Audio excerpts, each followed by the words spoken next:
Chapter 251. Ziche, you little bastard. I've stood up for you, even though you were beaten up since you were young.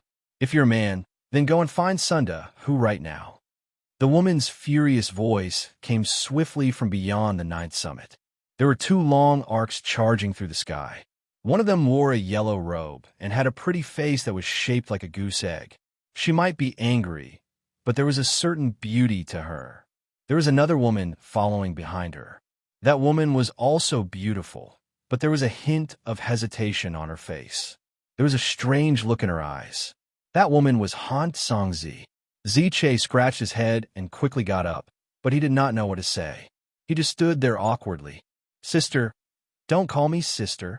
I don't have a younger brother like you. The woman glared at Ziche before her gaze fell on Su Ming. Oh, isn't this Uncle Master Su? The woman spoke with a cold sneer.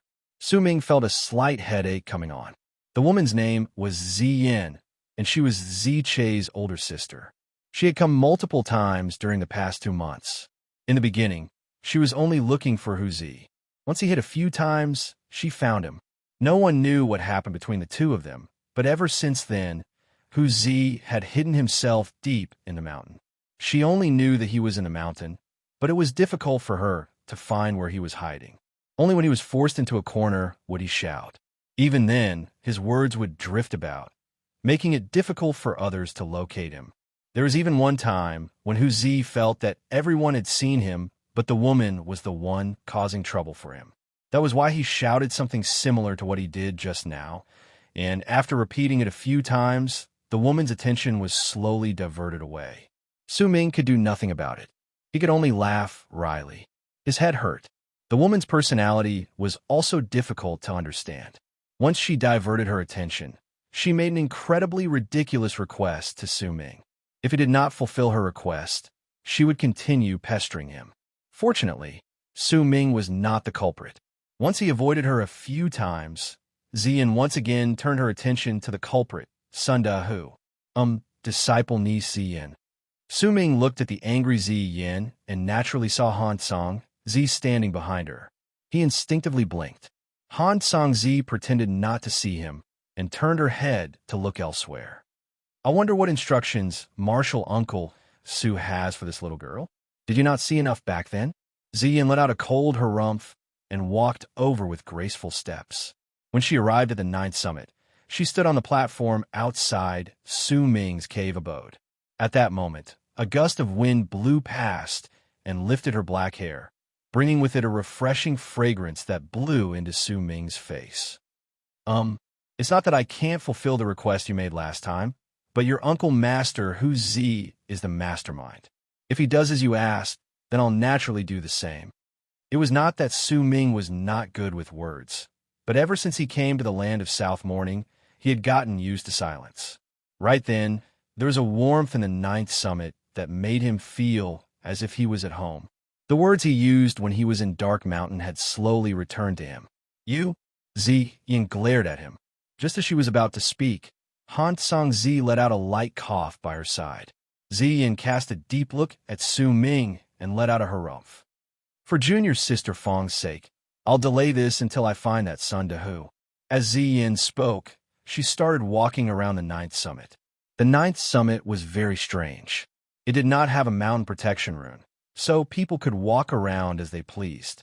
However, that was only if they were allowed to do so. If the people of the ninth summit did not allow them to walk around, then they would end up like Ziche. However, it could be said that all the people of the ninth summit felt that they were in the wrong before Ziyin. Tian Xiezi was cunning and had long since isolated himself. This matter had nothing to do with eldest senior brother, and eldest senior brother was happy to be free. As for second senior brother, he often wandered around during the past 2 months and played with the plants. Every single time he saw Ziyin, he would give her a smile that was as gentle as the spring breeze and nod at her. When Ziyin left to search for Sunda, who was hiding in the ninth summit, Han Song-zi also descended from midair and stood on the platform. Ziche could vaguely tell that the two of them seemed to have known each other since a long time ago. Besides, some of the things about Su Ming that had been spreading through the great frozen plains of Freezing Sky Clan made him quickly lower his head and take a few steps back, leaving the place. The sky was clear. White clouds covered the blue sky. A cold breeze blew past the two of them, lifting a few strands of their hair. It also added a beautiful touch to the tranquility of the place. "You seem to be avoiding me." Su Ming looked at Fong Songlan and spoke with a smile. "I'm not." Fong Songlan did not look at Su Ming. Instead, she stood there and looked at the blue sky in the distance as she spoke softly. "You've come here with your senior sister, Zi Yin, many times these past 2 months, but this is the first time you stayed behind alone." In Su Ming's eyes, Fong Songlan's body was like a snow lotus in the wind. There was peace within her. "I came here before," Fong Songlan said softly. "Thank you." Su Ming sat down by the side, and his gaze fell on the white clouds in the sky. "Thank me for what?" Fong Songlan turned her head sideways and looked at Su Ming. The act of turning her head was very beautiful. Sunlight shone on her face, and he could see some fine hairs on her face. "Thank you for worrying when Ziche came. Thank you for reminding me when I was fighting against Sima Xian." Su Ming picked up the drawing board by his side and flicked it with his right hand. A faint bang reverberated in the air, and a thin layer of dust fell off the drawing board. "I know. You should have guessed Sima Xian's goal. That's why you didn't come to remind me." Fong Songlan smiled. There was a hint of uncertainty in that smile that Su Ming understood. "Berserker Sun, huh?" A cold, piercing glint appeared briefly in Su Ming's eyes. If he still could not figure out Sima Xian's goal, then he would not be the Su Ming who had come this far in the land of South Morning alone. I don't know what method Sima Xian will use next, but based on my understanding of him, once he makes his decision, he will definitely not give up. "You have to be careful." Fong Songlan hesitated for a moment before she spoke softly. Once she finished speaking, she lifted her right hand and tucked a few strands of her hair behind her ear. She was just about to turn her head around and no longer look at Su Ming. It was just as Su Ming had said, she was indeed avoiding him slightly, because every single time she met his gaze, her heart would suddenly start racing. "Don't move," Su Ming suddenly said. Fong Songlan was momentarily stunned. She looked at Su Ming with a puzzled look in her eyes. "Keep doing this, and I'll draw you a picture." Su Ming held the drawing board and looked at Fong Songlan. He drew a line on the drawing board with his right hand. A red flush appeared on Fong Songlan's cheeks. She bit her lip and looked at Su Ming. She maintained the posture of tying up her hair. Her dress danced in the wind, and behind her was the blue sky and white clouds. The wind blew past, and not only did it make her dress flutter, it also made her hair sway in one direction. This scene was incredibly beautiful. Time seemed to have slowed down in an instant. Under Su Ming's finger, the outline of a woman gradually appeared on his drawing board. Fong Songlan's racing heart slowly calmed down. She stared at Su Ming, and the first thing she saw was the scar under his eyes.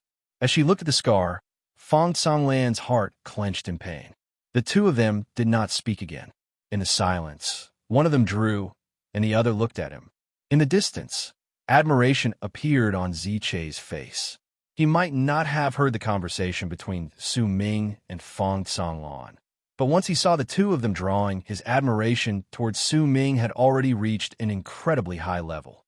As expected of Uncle Master Su, when he was fighting against Sima Xian, his murderous aura was overbearing, and he looked majestic. Now, he can draw with such gentleness and make a woman blush. When will I ever have this sort of ability? Ziche lamented. As he shook his head, he closed his eyes slightly, as if he was thinking about something. A month ago, I was still fighting against Sima Xian.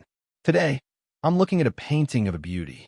If one day I can, what should my next line be? Ziche frowned. During these 2 months, as he continuously saw the strange habits of the people in the Ninth Summit, he gained an epiphany. He felt that this strange habit was perhaps one of the reasons why they were so different from the others. That was why he also found a strange habit for himself. It was just like what he was doing right now, creating words and composing poems while feeling sentimental. Just as Ziche was racking his brains over what his next line should be, and Su Ming was drawing for Fong Songlan, who was staring at him, second senior brother, who was squatting down on the ground and tending to his plants on the ninth summit, lifted his head and looked in the direction of Su Ming's cave abode. His eyes also lit up. Youngest junior brother, thank you. Once second senior brother suddenly said those strange words, he immediately stood up, let out a few fake coughs, and disappeared without a trace in the blink of an eye. Second senior brother suddenly appeared at another spot on the ninth summit. He first smoothed out his robes, then took a few deep breaths before he placed his hands behind his back and lifted his head to look at the sky. Soon, he turned his body to the side and let the sun shine on the side of his face, then lifted his head to look at the sky. Yet soon, he frowned again and swung his left hand by his side. Immediately, a light breeze blew past him, lifting his robes and long hair. With that breeze in place, second senior brother looked at the sky, unmoving. Before long, Xian appeared on the stairs not too far away. She had already searched through many places, but she just could not find Sundahu.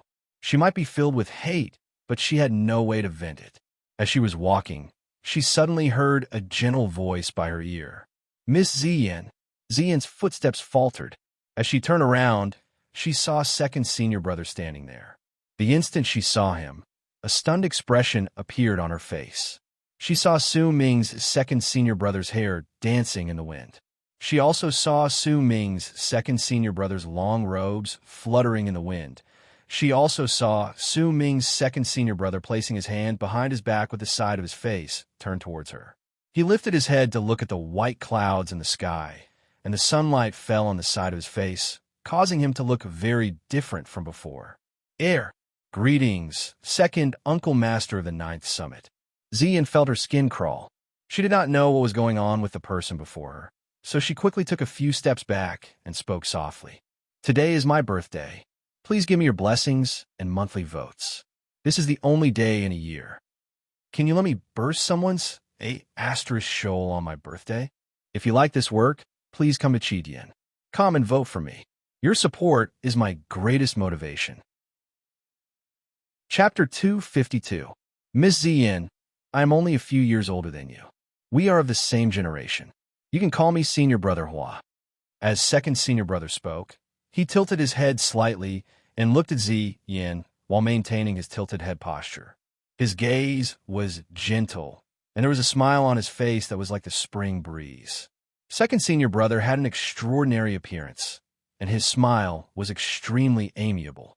At this moment, when he maintained this posture and smiled under the sun, with the blue sky and white clouds as the background and the flowers and grass as the background, there was an indescribable charm to him.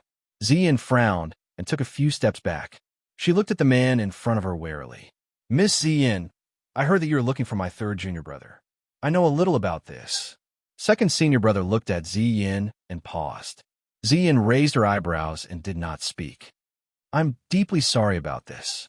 I hate this kind of behavior. Miss Xian, don't worry. If you can't find who's Z, I can help you. We must find him. Are you serious? Xian looked doubtful. Of course it's true. Don't worry, Miss Xian. I'll bring you to him right now. I hate this kind of behavior the most. I would never do such a thing. Second senior brother coughed, and his expression became stern. However, Miss Xian, my third junior brother is very pitiful. He has been an orphan since he was young. In reality, you should understand why he went to investigate. Sigh. He is a child who grew up without parental love. I am like his brother and father. I hope Miss Xian can forgive this child. Second senior brother sighed and maintained his posture with his hands behind his back. However, he moved his feet slightly and let the sun shine on the side of his face. Xian stared in shock. She didn't know much about who Z, so when she heard his words, she hesitated. If these words had come out of Hu Zi's mouth, she would definitely not have believed them.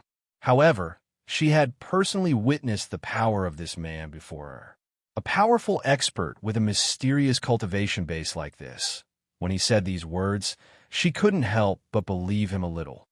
I am like his brother, like his father. I will take responsibility for the child's mistakes. Miss Xian, don't make things difficult for this child. Second senior brother looked at Xian with an extremely sincere expression. Child? Xian hesitated for a moment before speaking. Of course he's a child. Don't be fooled by his big appearance. In fact, he's still a child, second senior brother said without hesitation. This. Ziyin became even more hesitant. She looked at the man before her. There was not a single trace of falsehood in his expression and expression. Especially at this moment, as she stared at him, she felt that there was an indescribable feeling to this man's gentleness under the sunlight, causing one to be unable to help but be convinced. Therefore, Miss Ziyin, you and I are the same generation. Don't make things difficult for me. I will take responsibility for his mistakes. Whatever punishment you want, I will bear it alone. Second senior brother flicked his sleeves and changed his position, causing the sunlight to fall on the side of his face as he stared at Ziyin. Ziyin was silent for a moment before she shook her head.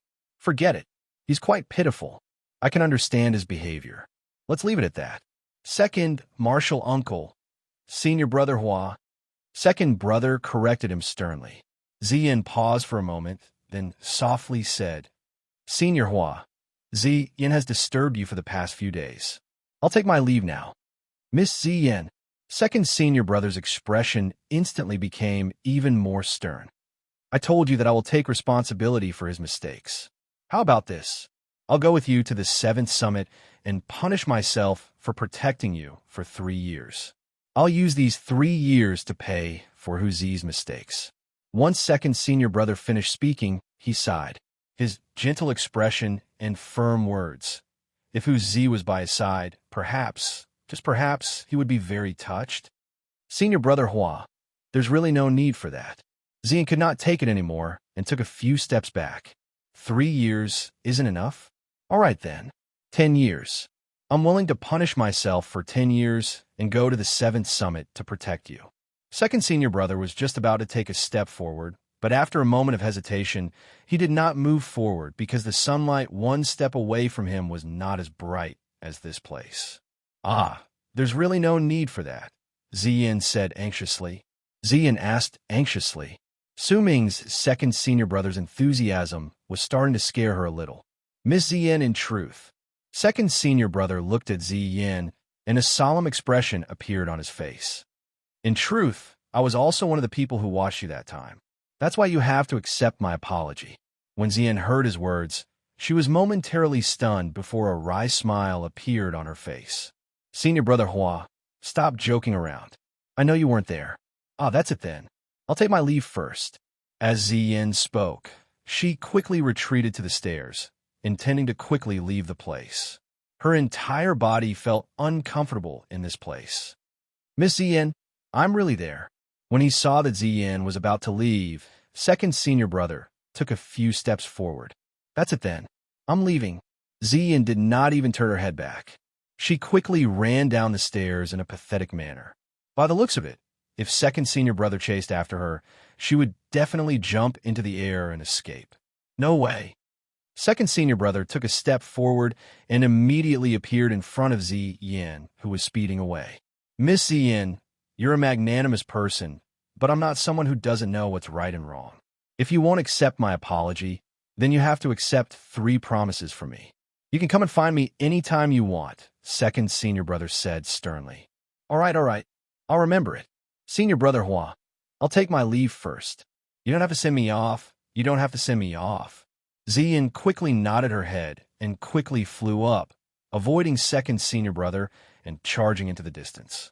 In the blink of an eye, she disappeared without a trace. Just as Ziyin was frightened by second senior brother's enthusiasm and quickly left in a pathetic manner, not caring that Han Songzi was still around, Su Ming's right hand finished the final stroke on his drawing board outside his cave abode. The drawing was completed. When Su Ming handed the drawing board to Han Songzi, she looked at the drawing board and fell into a momentary daze. After a long while, she put the drawing board down and cast a glance at Su Ming. Then, with a calm expression, she turned around and left into a long arc. The drawing board was completely blank. Those who could see it would definitely be able to see it, and those who could not see it would not be able to see it no matter how hard they tried. Su Ming did not know whether Han Songzi saw the drawing. He looked at Han Songzi's departing figure and closed his eyes after a long while. When he opened his eyes once again, They were still as calm as still water. He picked up the drawing board quietly and immersed himself in copying Xine's sword slash once again. Every single time he copied it, he would gain some sort of epiphany. Bit by bit, he would accumulate his knowledge, and gradually he could feel the might of heaven when he swung that one line. 3 days later, Zi quietly came out of his hiding spot. When he saw that Yin was no longer paying any attention to him, he became pleased with himself and spent all day drinking in his cave abode. As he mumbled under his breath, he would fiddle with some ice cubes and combine them together. When he felt uncomfortable, he would even let out a strange laugh. Second senior brother was still the same as usual, fiddling with his plants. However, he gained another hobby, and that was to search for an angle where the sun shone the brightest during the day so that the sun would shine on the side of his face. It was as if he really liked this action. As for his master, Zi, he also gradually walked out after Zi and stopped coming to the ninth summit. Every single morning, the people in the ninth summit would hear long roars coming from the top of the mountain. Those roars were like thunder and rumbled in the air. As they roared, Zi would fly out and head in different directions to do something. Usually, he would only return in the afternoon. As time passed by, Suming also learned about his master's hobby. At the same time, as time passed by and another month went by, Suming discovered another unique hobby of his master, Zi. Suming only learned about this hobby from his second senior brother's words and his own observations. Look, Master is wearing white clothes today.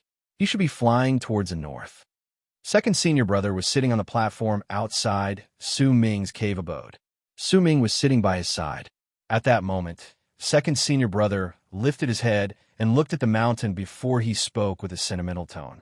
As he spoke, a roar came from the mountain, and Zi, dressed in white, flew up and charged towards the north. If Master is in a good mood in the morning, he'll do this. Youngest junior brother, you have to get used to it. Master is wearing a red robe today. He's flying to the west. Master is wearing black today. He must be flying south. Zi was sitting beside second senior brother. He held a pot of wine in his hand and mumbled under his breath one morning without even looking at the sky. Just as he expected, Zi, dressed in black, was flying south from the mountain. Master is wearing green today and a green straw hat. Look, you're in a bad mood today. He's flying east. Second senior brother did not lift his head. He held a blade of grass in his hand and spoke softly. Su Ming was drawing Xine's sword slash. When he heard this, he instinctively lifted his head to look, and a stunned look appeared on his face. As the roar came from the top of the mountain, Zi, dressed in green and wearing a green straw hat, stepped into the air and flew towards the north. This scene immediately stunned Zi, who was drinking, and he quickly rubbed his eyes. That's not right. Why is Master flying north? Second senior brother also lifted his head at that moment, and his expression suddenly turned grave. Master, something's wrong. Che, who was meditating not too far away, had gained a deeper understanding of the strangeness of the ninth summit over the past few days. When he heard this, especially when he saw the changes in Su Ming's second and third senior brother's expressions, his heart immediately raced. He had a feeling that he was about to discover some sort of secret. At this moment, Zi, who was dressed in green, was flying towards the north. Suddenly, he paused in the air for a moment and seemed to mutter a few words. Then, he turned his head and flew towards the east. Zi rolled his eyes and picked up his wine cup to continue drinking, as if he was displeased with Zi's actions. Su Ming frowned and cast a glance at his second senior brother. He saw a rare hint of seriousness in his second senior brother's eyes. The last time Master made such a mistake was 15 years ago. Could it be that the purple-robed him is about to appear again? Second senior brother sucked in a deep breath and looked at Su Ming and Zi. Purple robes? Su Ming also looked at his second senior brother.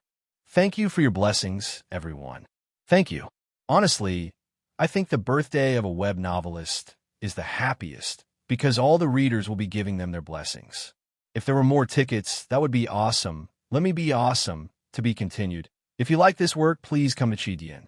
Come and vote for me. Your support is my greatest motivation. Chapter 253. Every time the master in purple robes appears, he will stir up a storm of blood. That is a memory I will never forget. Second senior brother let out a long sigh and stood up. He took a light step forward and let the sunlight fall on the side of his face. He placed his hands behind his back and lifted his head to look at the sky. A nostalgic look appeared on his face. Huzi stood by the side and stared at second senior brother dumbly. He gulped and mumbled a few words under his breath. He realized that his second senior brother had gained this strange habit at some point in time. He always liked to stand under the sun and look at people with the side of his face. Ziche was not too far away. It was rare for him to see Uncle Master Hua this way, and he could not help but become nervous. Su Ming cast a glance at second senior brother, then lowered his head and continued copying Sima Xian's sword slash on the drawing board before him. Speaking of that memory, I will never forget it. It was 15 years ago, on a dark and windy night. Second senior brother lifted his head, and a complicated look appeared on his face. At that time, eldest senior brother was still in isolation. I was meditating in my cave abode, and suddenly, second senior brother's words came to an abrupt halt. His gaze swept past Hu Zi and Zi Che before eventually landing on Su Ming. When he saw Su Ming also lifting his head to look at him, second senior brother's voice reverberated in the air once again. Master was dressed in purple robes, and he suddenly barged into my cave abode. I will never forget the first question Master asked me at that time. He asked me if I knew how to engage in arcane combat. Back then, my answer was yes. As a result, all of you, remember, if you see a violet-robed master in your immortal's cave during this period of time, if he asks you this question, you must say no. Second senior brother cast a grave look at Su Ming and Hu Zi before he shook his head and walked into the distance. His footsteps were very strange. Even if he walked into the distance, he still kept the sunlight shining on the side of his face. Hu Zi blinked. He had always thought of himself as smart, but when second senior brother's words appeared in his head, he became indignant and thought that second senior brother was just trying to be mysterious. If Master really came to him in purple robes, then he would definitely not listen to second senior brother's words. He would definitely say that he knew how to fight. I like to see just what will happen if I talk to him. Hu Zi lifted his head proudly and chatted with Su Ming for a while longer before he picked up his wine gourd and left. During this period of time, the three of them would often gather together. One would drink while the other would let the sun shine on his face. At the same time, they would plant the grass on the ground once again. The other was holding a drawing board at the side, drawing stroke by stroke. Su Ming had already lost track of how many strokes he had drawn. His drawing board might seem blank, but in truth, if anyone took a closer look at it, they would gradually be able to tell that there was a presence that seemed to be suppressed within it, and it was slowly becoming stronger. The day of Sky Mist Shaman Hunt was slowly approaching. During this period of time, the disciples of Freezing Sky Clan had started making detailed preparations. They had also carried out many private deals. In fact, some of the disciples who had been away for many years were returning one after another. Their goal was to join the upcoming Sky Mist Shaman Hunt. Since this battle was one of the larger battles that only happened once every century, it held a great amount of attraction. The Shaman tribe was a mysterious tribe that was similar to the Berserker tribe, but they were completely different. They surrounded Sky Mist Barrier and prevented the Berserkers in the Land of South Mourning from taking complete control of the Land of South Mourning. They also prevented countless people from leaving the place, preventing them from walking out of the Land of South Mourning, preventing them from seeing whether their companions were still alive in the other continents of the Berserker tribe. To the disciples of Freezing Sky Clan, fighting against the Shaman tribe would allow them to witness arts that were clearly different from Berserker arts. Perhaps they could even obtain a serendipity. Besides, almost all the beasts in the Shaman tribe had a beast core, which was a great supplement to the Berserker tribe. Besides, according to the rules set by Sky Mist Barrier, the more shamans they killed, the greater the rewards they would obtain. Every single time Sky Mist Shaman Hunt was held, Freezing Sky and Western Sea the two big tribes and sects would bring out great rewards to give to the disciples who killed their enemies. It was especially so this time, since it was a rather large battle that would only take place once every 100 years. The rewards would be the best they would get in 100 years. The arrival of these items was just one of the rewards. To those who wanted to join the battle, it would also give them a shocking reputation. There was a gigantic mountain rock in Sky Mist City. That mountain rock was incredibly tall, and the first thing all the people from the land of South Morning who wanted to join the battle would do once they arrived at Sky Mist City, leaving behind their presence on the mountain rock. After that, a rather complete ranking would appear on the mountain rock, and it would be ranked based on the number of shamans they killed.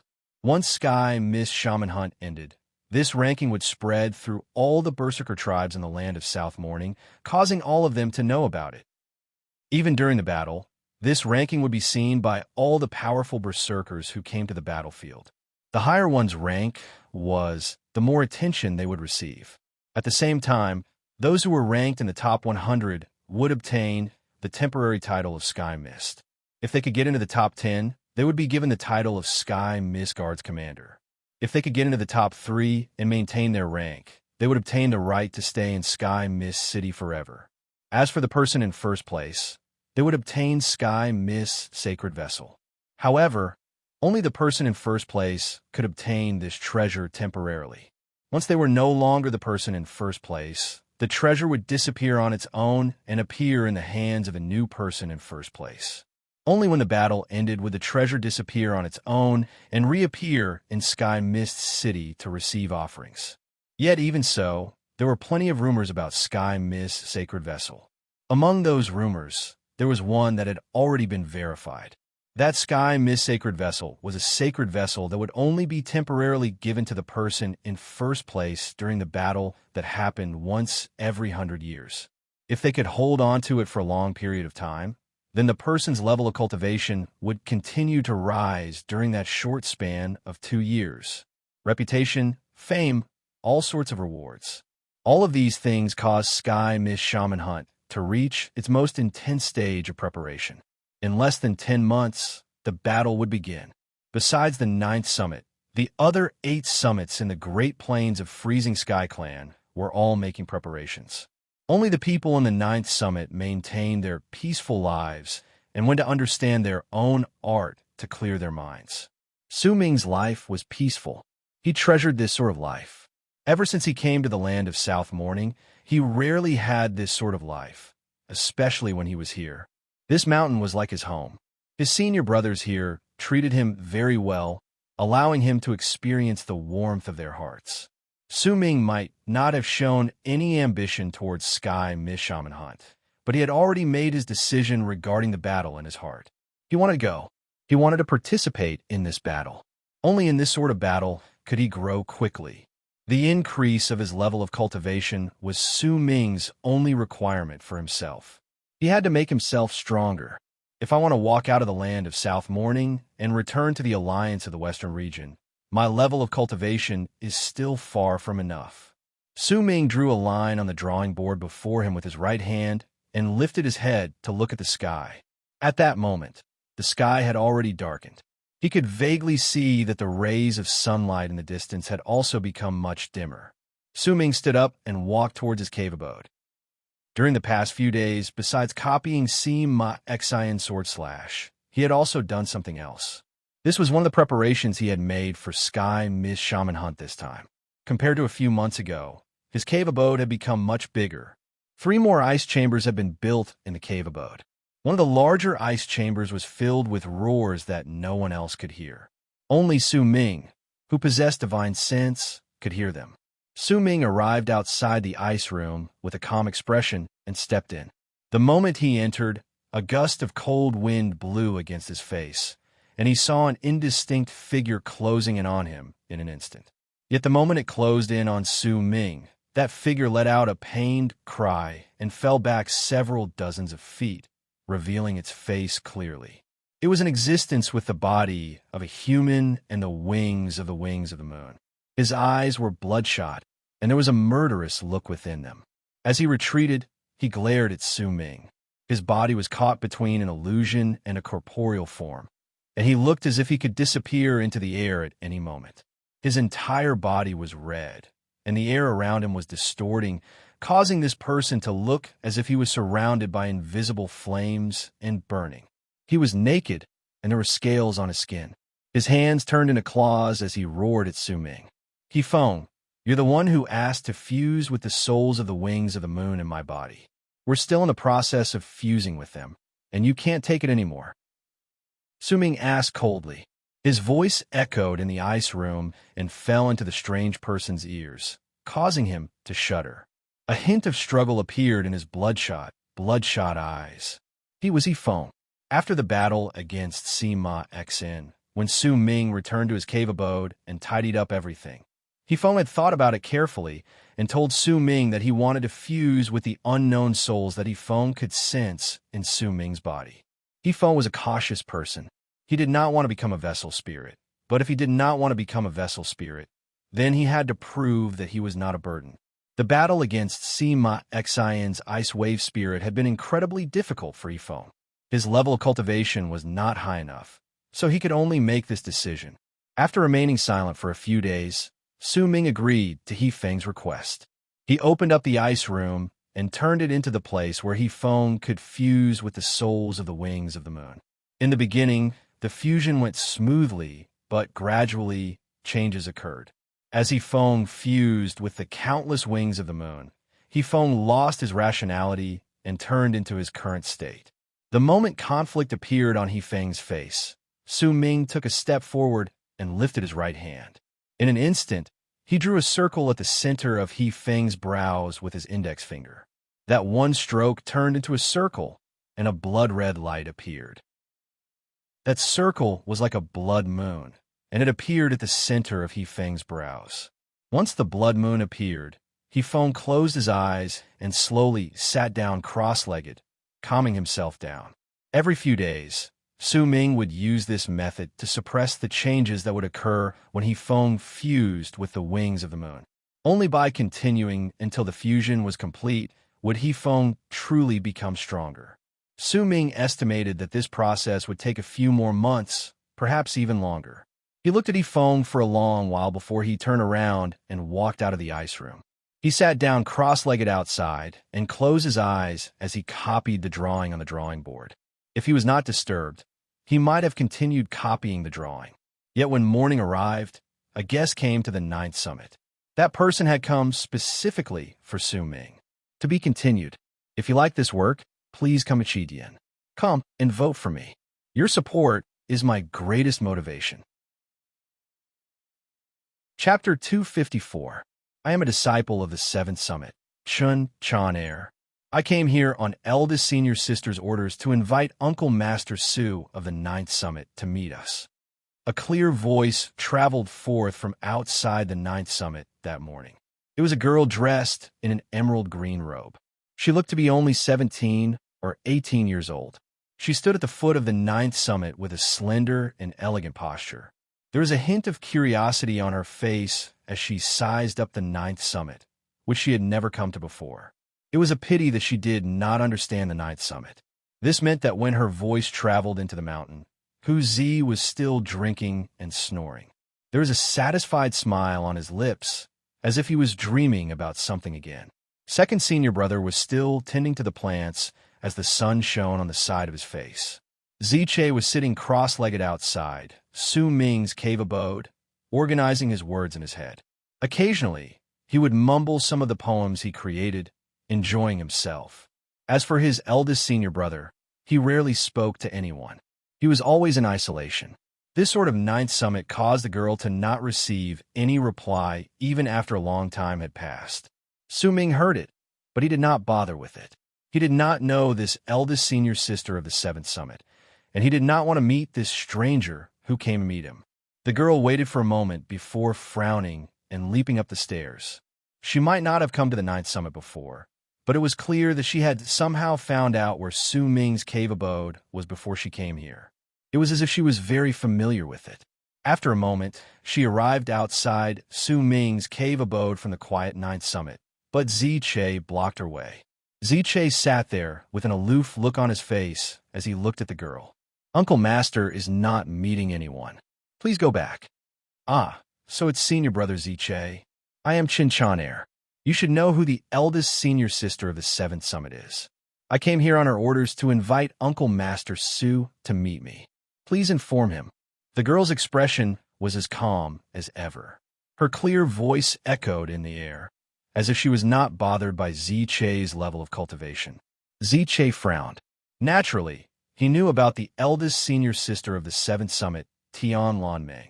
She was ranked first on the Great Frozen Plains ranking board, and just like Sima Xian, they were both people who could become the god of berserkers. He hesitated for a moment before he got up and walked towards Su Ming's cave abode. Before long, Ziche walked out with a calm expression and waved his hand. I won't meet you. The girl frowned. She cast a glance at Su Ming's cave abode, not too far away, then turned around and left in a long arc. After a moment, the long-haired woman who had witnessed the battle between Su Ming and Sima Xian and had easily copied the power of that one line from Su Ming smiled faintly on the big rock at the top of the 7th Summit. You don't want to see him? Isn't that right? Eldest senior sister, I think that Su Ming is too conceited. Does he really think he's our Uncle Master? I already said that I'm acting on eldest senior sister's orders. The person who spoke was the girl who had just rushed back, and her face was filled with indignation. It's fine. Take this and go again. The long-haired woman was extremely beautiful. At this moment, she raised her jade-like hand and pulled back her hair. She took out a jade box and handed it to the young woman. The young girl took it.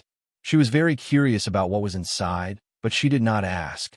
Instead, she nodded and left.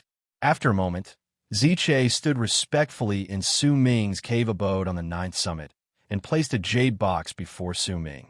He took a few steps back and waited for Su Ming's orders. Su Ming looked at the jade box and remained silent for a moment before he opened it. The moment he did so, the entire cave abode lit up. There was a golden stone coin in the jade box. The golden stone coin was in the shape of a long diamond.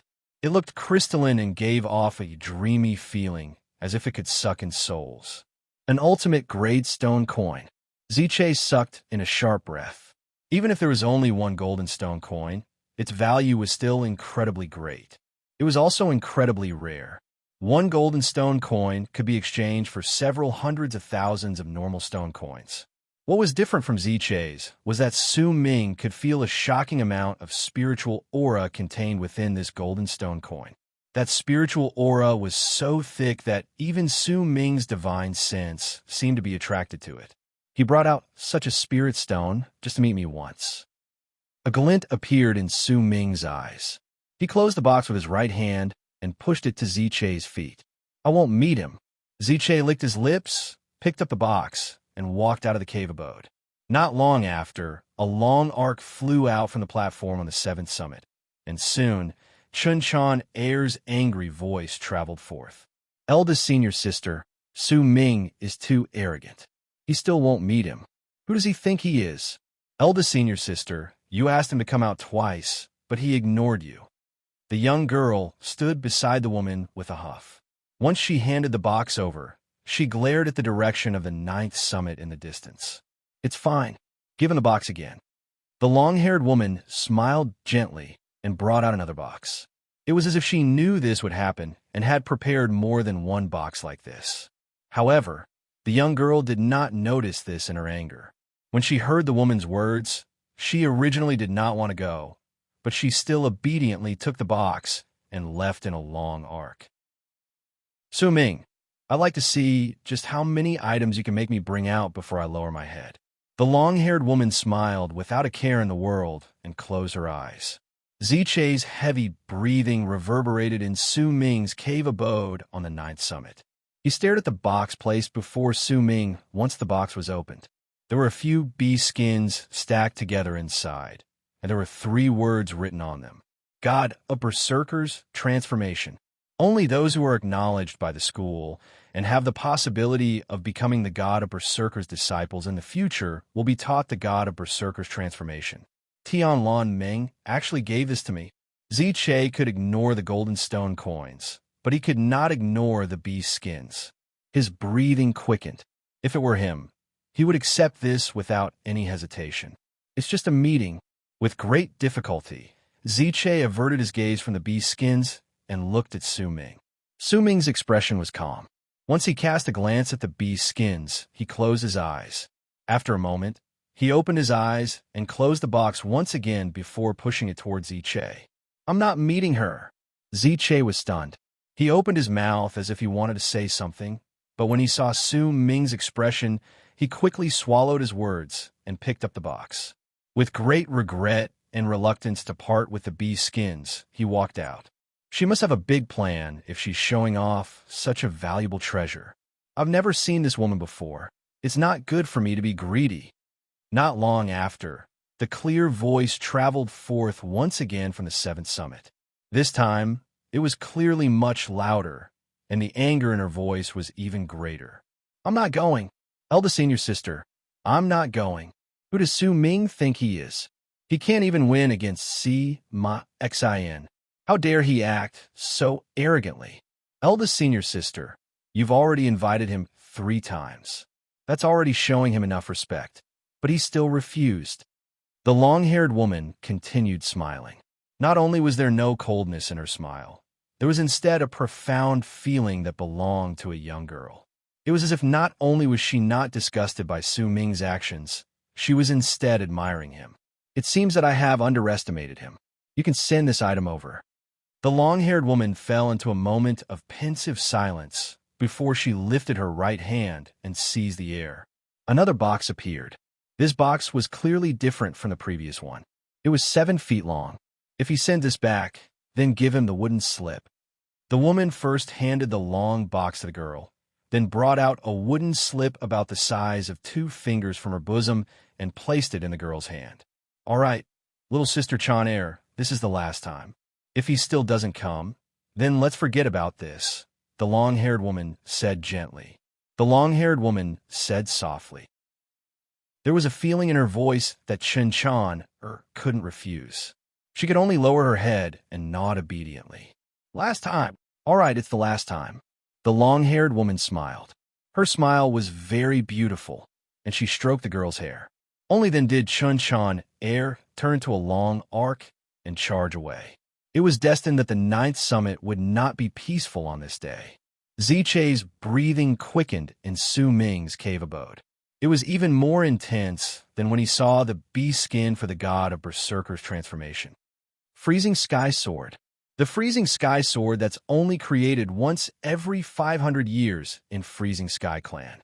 Only the disciples who contribute to the school will be given this sword by Heaven Gate. Tianlan Ming actually gave this away? This is... Ziche looked at the open box placed before Su Ming and his heart trembled. He simply could not understand why she would do this. Su Ming looked at the sword in the box calmly. That sword was completely made of ice. It was completely transparent, and it let out a chilling air that made his hair stand on end. This was an incredibly good treasure. There are only 14 Freezing Sky swords given out in the entire Freezing Sky clan. Each of these swords contains an art. It's said that with this sword, it'll be much easier for us to enter Freezing Sky Cave. A strong desire appeared on Ziche's face. Su Ming fell silent. He looked at the sword, but even though his eyes were on the sword, his heart was not there. He was immersed in his thoughts. First the golden stone, then the god of Berserker's transformation, and finally this Freezing Sky sword. This eldest senior sister of the 7th summit, Tianlan Ming, who is ranked first on the Great Frozen Plains board. Just what is her goal? Su Ming frowned. Ziche hesitated for a moment before he advised softly, Uncle Master, this sword, you should take it. She's trying to lure me into her trap. Su Ming lifted his head and cast a glance at Ziche. With his right hand, he closed the box before him and pushed it away once again. I won't see her. Ziche's mouth fell open. After a long while, he let out a breath. He hesitated for a moment, but in the end he still sighed and picked up the box before walking out reluctantly. Yet after a moment, he quickly returned. This time, there was a strange look on his face. When Su Ming looked towards him, he handed Su Ming a wooden slip respectfully. She said that this is the last item. Ziche said softly. Su Ming took the wooden slip and cast a glance at it. The moment he looked at it, his expression changed. This change was not as strong as when he saw the golden stone, the god of berserker's transformation, or freezing sky sword. Ziche was momentarily stunned. He had also cast a glance at the wooden slip before, and it was empty. There was nothing carved on it. When he saw Su Ming's expression, he could not understand. Su Ming stared at the wooden slip in his hands blankly. After a long while, he closed his eyes. When he opened them once again, he stood up. Ziche, I'm going out for a while. You don't have to come with me. If you like this work, please come to Chidian. Come and vote for me. Your support is my greatest motivation. Chapter 255. Ziche might have been confused by Su Ming's words, but he still quickly obeyed him respectfully. He watched as Su Ming walked out of his cave abode and turned into a long arc that charged out of the mountain, and a puzzled look appeared in his eyes. That wooden slip looks really normal. There's nothing special about it. Why did Uncle Master Su immediately change his mind after he saw it? Could it be that this small wooden slip is even more valuable than the golden stone, the god of berserker's transformation, and even freezing sky sword? Ziche could not understand it. This was the first time Su Ming left the 9th summit after his battle against Si Ma Xian. To him, it did not matter whether it was Freezing Sky Clan or the Great Frozen Plains sect. They were not his home in the land of South Morning. His home was only the 9th summit. At that moment, Su Ming was walking forward in midair. At the end of his vision was the 7th summit. Tian Lanming's multiple invitations from the golden stone to the god of berserker's transformation, then to the freezing sky sword, and finally giving him this wooden slip was a process. It could be said to be a test, but it could also be said to be a gradual change in his mentality. If it was not for this wooden slip, Su Ming would not have walked out of the 9th summit. Neither would he have met the first ranked on the Great Frozen Plains ranking board, Tian Lanming. Su Ming's expression remained calm as he held the wooden piece in his hand. As he moved forward, there was a long arc following behind him laboriously. The person in that long arc was Chun Chan Air, who had been ordered to invite Su Ming multiple times. Su Ming did not turn his head back. With the wooden slip in hand, he took a step forward, and before long, he appeared in the sky beyond the 7th summit. The 7th summit before him looked indistinct, as if there was some fog around it, but if he took a closer look, he would find that there was no fog. Su Ming could tell with just one glance that this strange feeling was due to the rune that appeared naturally once all the towers and halls in the mountain were activated. This was completely different from the 9th summit. Su Ming cast a brief glance at it before averting his gaze and looking at the wooden slip in his hand. A brilliant glint appeared briefly in his eyes, and he tightened his grip on the wooden slip. He stood there calmly, his expression unhurried. After a while, Chun Chan Air caught up to him from behind. Perhaps it was because the girl had been flying in a hurry and had traveled back and forth multiple times throughout the day, but her forehead was already covered in sweat. She glared at Su Ming and flew past him without a word. Su Ming was not bothered by the girl's actions. He followed behind Chun Chan Air calmly. The two of them turned into two long arcs and charged towards the top of the mountain. The moment they closed in on the mountain, the faintly discernible fog before Chun Chan Air suddenly disappeared and returned to normal, allowing Chun Chan Air to enter smoothly. Su Ming followed after her. It was as if he had walked through a membrane, but it was also as if he had passed through two sides of water. The moment he stepped into the 7th summit, the wind that blew into Su Ming's nose was not cold either. Instead, it brought with it a wave of warmth and fragrance. That fragrance did not come from flowers or plants, but was a unique scent that was formed due to the large number of women living in the mountain.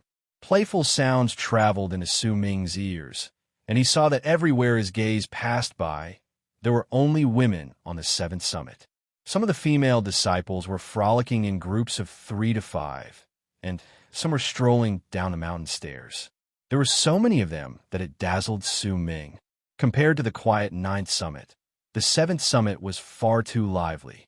This sort of liveliness, this liveliness that only belonged to women, made Su Ming uncomfortable.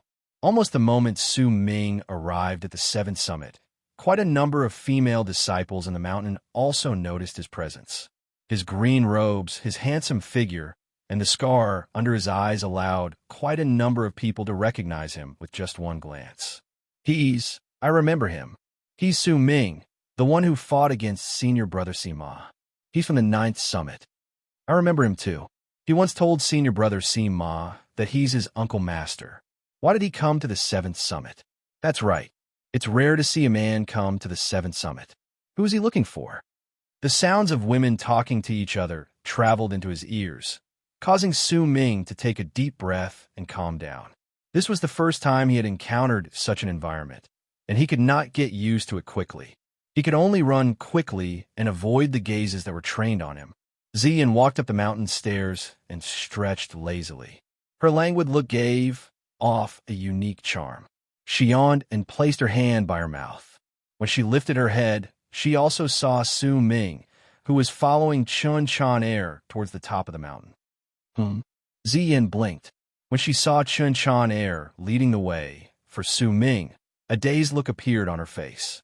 After a moment of pensive silence, she immediately moved down the mountain stairs towards where Han Songzi was.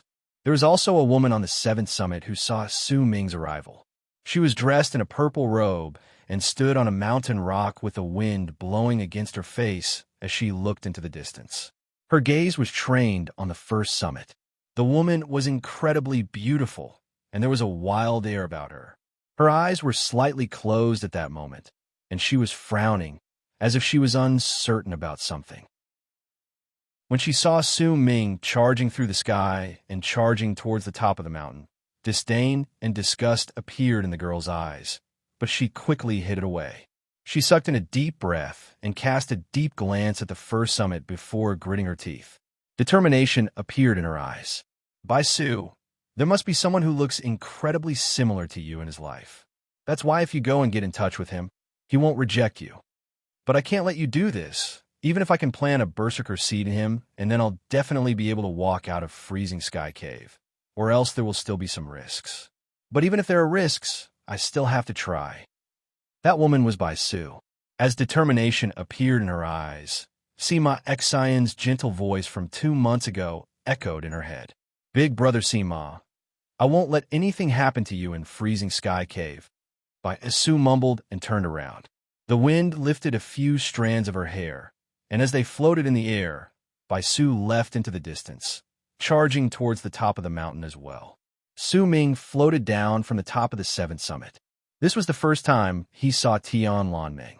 She was a woman with long hair dressed in a red robe, sitting cross-legged on a big rock that jutted out from the edge of the mountain. She was looking at him at that moment. Her face was as beautiful as a picture, and her smile was gentle. She did not give off a sense of unfamiliarity. Instead, it was as if she was looking at an old friend. Little sister Chan Air, you should go back first, the long-haired woman said softly. When the girls standing beside her heard her words, she nodded obediently and left. However, when she passed by Su Ming, she did not forget to glare at him. Clearly, the multiple trips to the ninth summit today had made the girl angry at Su Ming for not seeing her. Once the girl left, the long-haired woman smiled gently and spoke gently to Su Ming. Chan Air is still young. Brother Su, please don't mind her. There was a gentle presence about her. That presence brought with it a grace, a gentleness, and a hint of nobility. Su Ming swept his gaze past the woman. She was incredibly beautiful, but even though she was gentle, Su Ming still had a feeling that there was a layer of fog before her, causing him to have a feeling that he could only look at her through the fog and not see her clearly. In silence, Su Ming walked forward and sat down on the big rock before the woman. He lifted his robes and sat down cross-legged. Once Su Ming sat down, he looked at the woman before him calmly and spoke languidly. It's fine. I'm fortunate to have been invited by you so many times. Su Ming could not see through the woman's level of cultivation. Congratulations, Brother Su. You've improved once again. The people of the ninth summit are indeed extraordinary. This is something I've overlooked before. The long-haired Tian Lanming smiled as she spoke. Her gaze was trained on Su Ming, and the two of them looked into each other's eyes. Su Ming did not speak. He simply looked at Tian Lanming. After a few breaths, wind blew past and lifted Tian Lanming's black hair. Those few strands of hair were hidden from their eyes. After a long while, Tian Lanming broke the silence and asked softly, "Brother Su, what do you think of my copying with one finger? Copying the spirit, possessing the form, the spirit, and the form, but you're still lacking some foundation," Su Ming said calmly. "What is the spirit?" the long-haired Tian Lanming suddenly asked. "The spirit is the heart, the thoughts, and the illusions. Remembering in the heart is the thought, and also the spirit." Su Ming cast a glance at Tian Lanming before his gaze fell on the sky behind her. "Brother Su, I have a different opinion about your words." Tian Lanming's gaze as she looked at Su Ming changed slightly. "I'd like to hear the details." Su Ming averted his gaze from the sky and looked at the long-haired woman's face once again. "The spirit is the Tao," Tian Lanming said softly. "It's not the thoughts. The thoughts are narrow, and the Tao is boundless. The Tao is a state that the people from the other worlds pursue. Everyone has a different Tao, and the Tao is boundless. Those who obtain the Tao will see through the world and become their own Buddha. I have to thank you, Brother Su. Your battle against Sima Xan gave me an epiphany, and I understood the meaning of one sentence. I saw that sentence in an ancient scroll. It's a saying that has been passed down in the other worlds. If you have the Tao, you will obtain it. If you have the Tao, you will not be able to obtain it. If you have the Tao, you will not be able to obtain it. Tian Lanming's voice gradually became a little ethereal as it echoed in the air. Because I have an epiphany. I might not know the true meaning of the word Tao, but I can treat my epiphany as the Tao. Because I have a Tao, that's why I can copy that stroke just by looking at it. That's why the spirit is the Tao, not the thoughts, the heart, or the illusions you speak of. Brother Su, do you understand what I'm saying? Tian Lanming smiled faintly. Su Ming looked at the smile on Tian Lanming's face. There was no mockery or disdain in that smile. There was only clarity and determination, as if she was waiting for Su Ming's answer. There are big and small things in the world. To you, my understanding of the world is narrow and small. It's just as you said. The Tao is a great state that allows you to understand the world.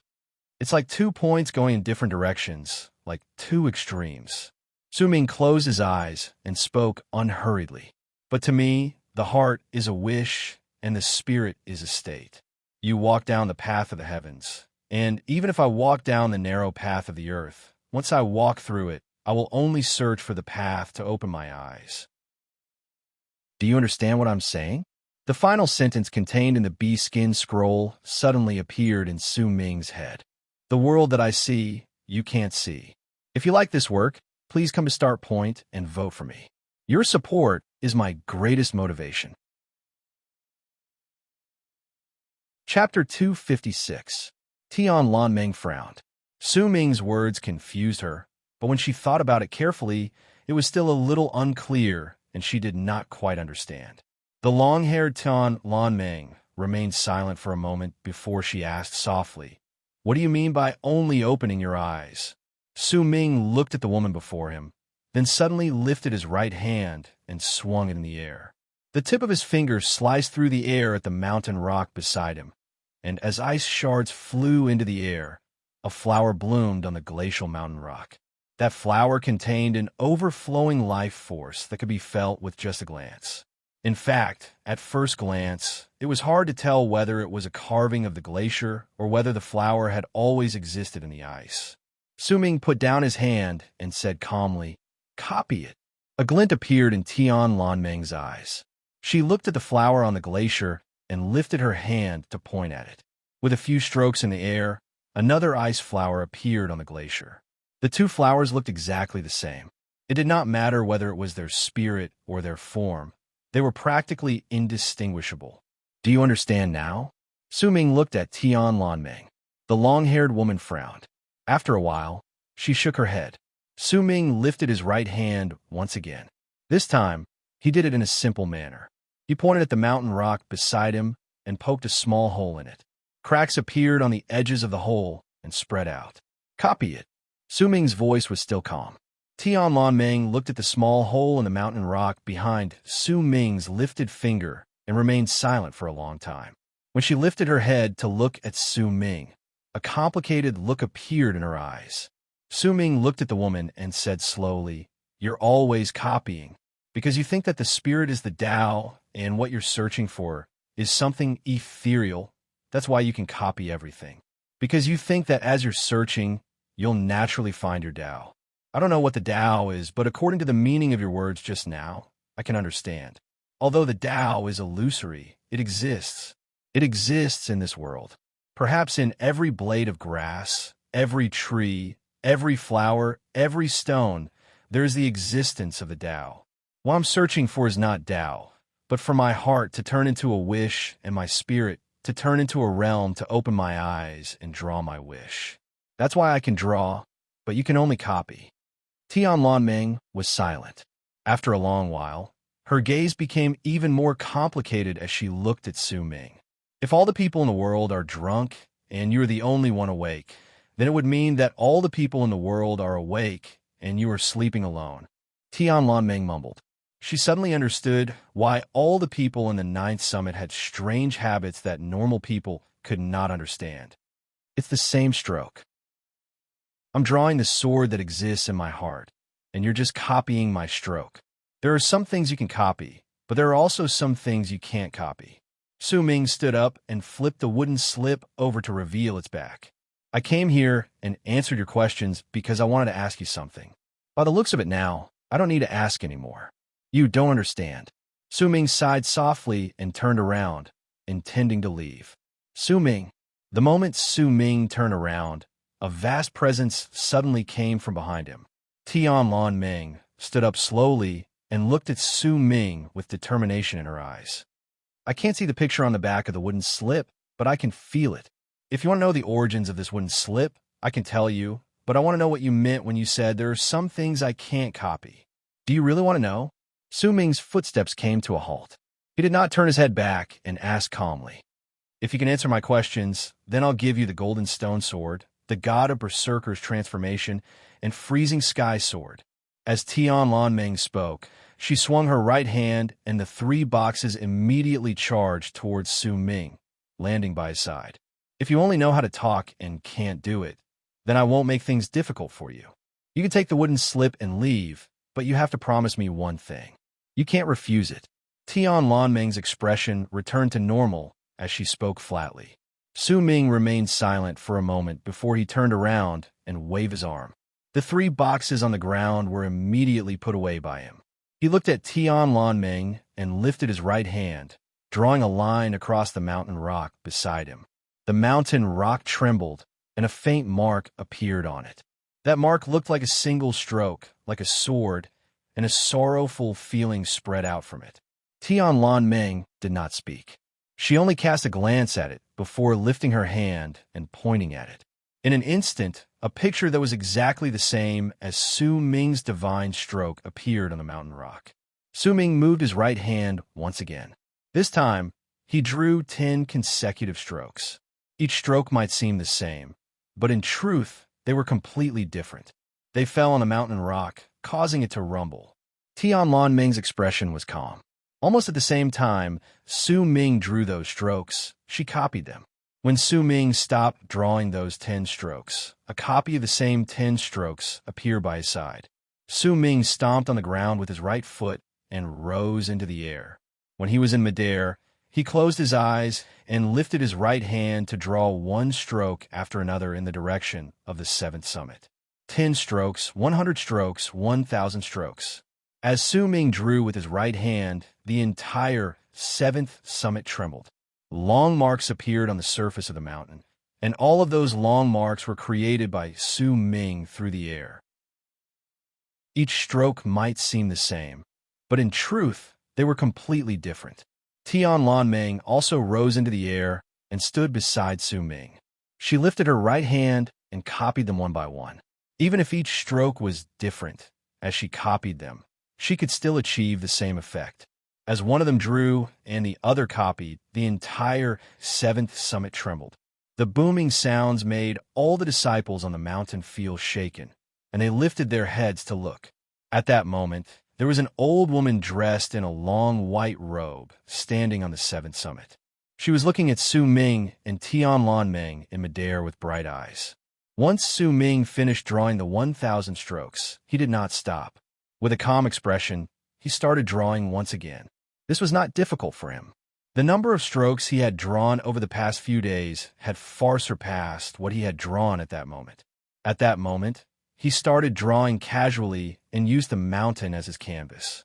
1,000, 3,000, 5,000, 7,000, each and every one of those strokes had a different presence, and gradually, Tian Lan Meng's copying speed slowed down. Gradually, she seemed to be unable to catch up to Su Ming's casualness, because she was copying, and Su Ming was simply drawing. One of them wanted to draw what he wanted, and the other wanted to copy it. As time passed by, Su Ming continued drawing. He had already drawn 10,000 strokes, but he still did not stop. It was as if he was completely immersed in drawing. With each stroke, he drew the outline of the seventh summit, as if he was spreading out the sky and earth. As the mountain trembled, the numerous female disciples on the seventh summit witnessed the strange battle between Su Ming and Tian Lan Meng in the sky, and their expressions changed. Bai Su stood on the mountain and looked at Su Ming in the sky. She took a deep breath. She suddenly realized that the Su Ming before her was slightly different from the hateful person in her memories. However, when Su Ming finished drawing 13,000-something strokes, Tian Lan Meng could no longer keep up. Sweat broke out on her forehead. The reason why her speed had slowed down was because it was already difficult for her to recreate the feeling of drawing with these 10,000-something strokes that were completely different from each other. However, she still gritted her teeth and persevered. She copied each stroke, but her speed was becoming slower. When she copied the 15,000 stroke, Su Ming had already drawn nearly 20,000 stroke by the side. The 20,000 different strokes made Tian Lan Meng's face turn pale. Her actions gradually became slower, and eventually she stopped. She looked at Su Ming and bit her bottom lip. Su Ming still had his eyes closed. As he continued drawing, he opened his eyes abruptly, and with the final stroke, he drew across the sky with his finger. At the instant it streaked past, the sky rumbled and a huge crack appeared in the sky. Even though it was only for an instant, it was precisely because it was only for an instant that it disappeared the moment it appeared, leaving no trace behind. Can you copy it? Su Ming stood in midair and looked at Tian Lan Meng. Tian Lan Meng shuddered. She looked at the final stroke and could not say a single word. After a long while, Tian Lan Meng spoke hoarsely. This isn't Sima Xian's sword slash. No, this is mine, Su Ming said softly and turned around, walking into the distance in midair. Your condition is to work together in sky, Miss Shamanhat. If it's related to the item you gave me, then we can work together. Su Ming's back disappeared into the distance. His voice traveled into the air and fell into Tian Lan Meng's ears. The old woman in white on the seventh summit looked at Su Ming's departing figure and lifted her head to look at the sky. A brilliant light appeared in her eyes. Picture creation, the old woman mumbled and looked towards the ninth summit. This child has not been in ninth summit for a long time, but he already has such an epiphany. But is creation truly the true essence of the Berserker tribe? Uncle Master Tian Xiezi, your eldest disciple, had to isolate himself because of his epiphany and can't walk out. Your second disciple had a split in his heart because of his epiphany. Your third disciple had a dream because of his epiphany, and it's different from reality. These three people succeeded, but also failed. Perhaps one day they will succeed again, but it's just a possibility. Now, your fourth disciple is also about to step through that door. What sort of changes will happen to him? You went through 4 changes of heart, but stopped at the 5th. But even if you manage to get through it in the end, there will still be more waiting for you. If you're already like this, can your disciple do it? Creation is difficult. The old woman shook her head, and a complicated look appeared on her face. Meng Air's level of cultivation is the strongest among those of the same generation in the Great Frozen Plains. I've made her understand the Tao of the other worlds. This method is stable, but it has nothing to do with the Berserker tribe. As the old woman mumbled with a complicated look on her face, Tian Xiezi was sitting cross-legged in Tian Xiezi's cave abode at the top of the ninth summit. His face was contorted, and there was a look of pain and struggle on his face. His robes would sometimes be white, sometimes black, sometimes red, sometimes green, but most of the time they would be purple. To be continued. If you like this work, please come to vote for me. Your support is my greatest motivation. Chapter 257. On his way back to the ninth summit, Su Ming stopped twice on the way. The first time he stopped was because he saw Han Feizi. This was the first time Su Ming met this woman ever since she entered Freezing Sky Clan. When they met this time, the two of them looked at each other for a brief moment in midair. Han Feizi was not alone. There was a man and a woman following behind her. Su Ming was familiar with their faces. They were Chun and Su. They were a few steps behind Han Feizi, and judging by their respectful demeanor, it was clear that they had already become her followers. Han Feizi was the same as ever. She still had that cold expression on her face. Her face was as cold as ice, and even though she looked charming, not everyone could accept the coldness that came from within her. She wore a green dress, and her hair fell over her shoulders. Her expression was indifferent, and when she saw Su Ming, her expression did not change much. "Greetings, Uncle Master Su." "Greetings, Uncle Master Su." When Chun and Su saw Su Ming behind Han Feizi, a complicated look immediately appeared on their faces, but it soon turned into respect. They knew that they and Su Ming had noticed it, and they were also shocked by how quickly Su Ming had risen in power during the half a year he had been in Freezing Sky Clan. The battle against Sima Xin could be said to have caused Su Ming's name to sweep through the Great Frozen Plains like a violent gust of wind. His name might not be as loud as thunder, but it was not far from it. Su Ming nodded towards Chun and Su, then cast a glance at Han Feizi. When he saw that the woman did not seem to have any intention of talking to him, he moved, intending to leave the place. Yet the moment Su Ming moved, Han Feizi's cold voice traveled into his ears. When that voice traveled into his ears, he felt as if his entire body was covered in ice. That voice was merciless, and it was so cold that even if the weather was hot, it would still instantly turn cold. That voice alone was enough to show just how cold the woman's heart, body, and soul was. Han Feizi is like a scorpion, isn't she? Why are you avoiding her, Brother Su? Su Ming turned his head around and cast a profound look at Han Feizi. Not only did this woman's power increase, her presence had also changed drastically compared to when she was in Han Mountain City. Senior Brother Chun, Senior Sister Su. Han Feizi ignored Su Ming's gaze and instead cast a glance at the two people following her from the same mountain. Chun and Su lowered their heads. It was clear that they had not just been following Han Feizi for a day and a half. At that moment, they already knew the meaning behind Han Feizi's unfinished words.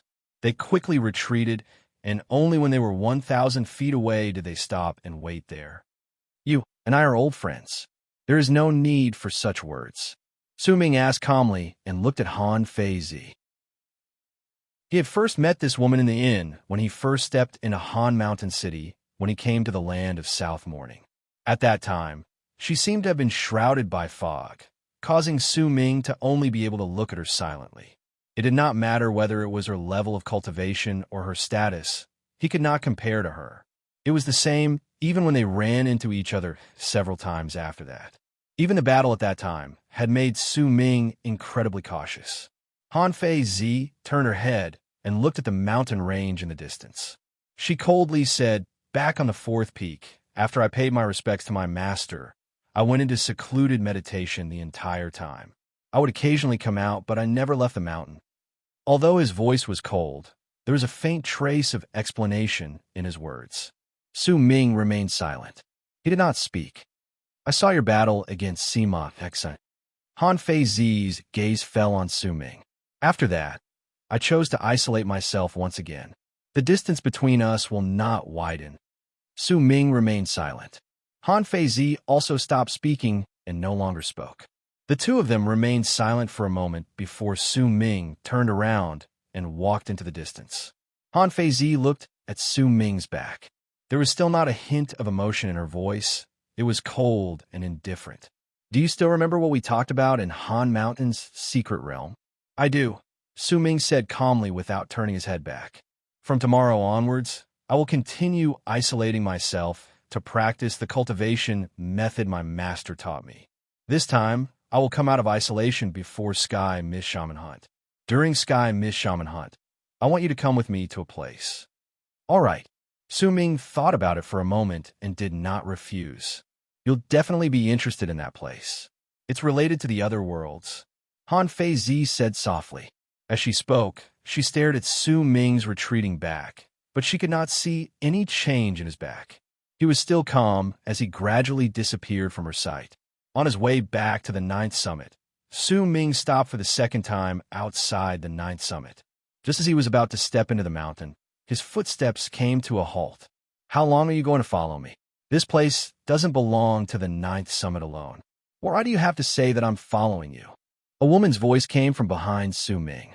That voice was not as gentle as Fong Song Lan's, not as elegant as Tian Lan Ming's, and not as cold as Han Fei Zi's, but there was a hint of provocation in that voice that the other three did not have. Su Ming frowned and turned around. He saw a woman in purple standing several hundreds of feet behind him. That woman was very beautiful and filled with a wild air. She was also staring at Su Ming intently at that moment. There was wariness in her eyes, along with scorn. This was a pretty face that would often appear in Su Ming's memories. It was also a face that had given him an urge he did not want to suppress a few months ago.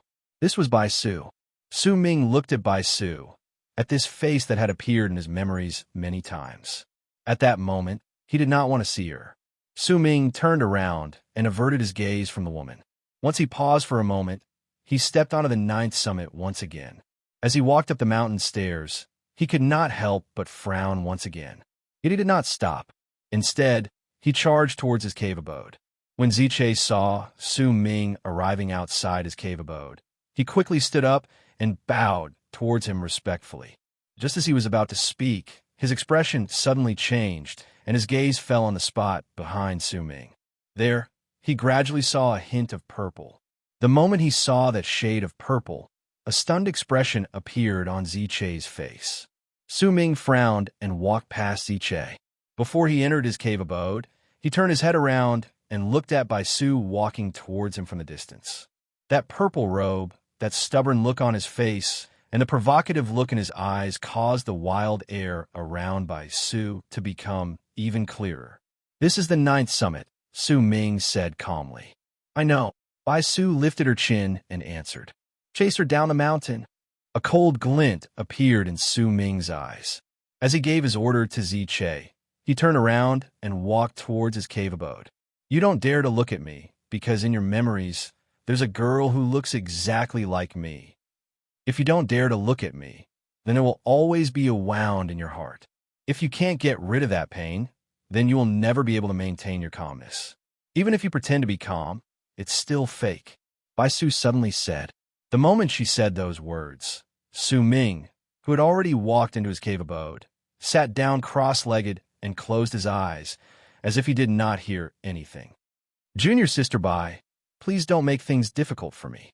Ziche took a step forward and blocked Bai Su, who was about to enter Su Ming's cave abode, and spoke coldly.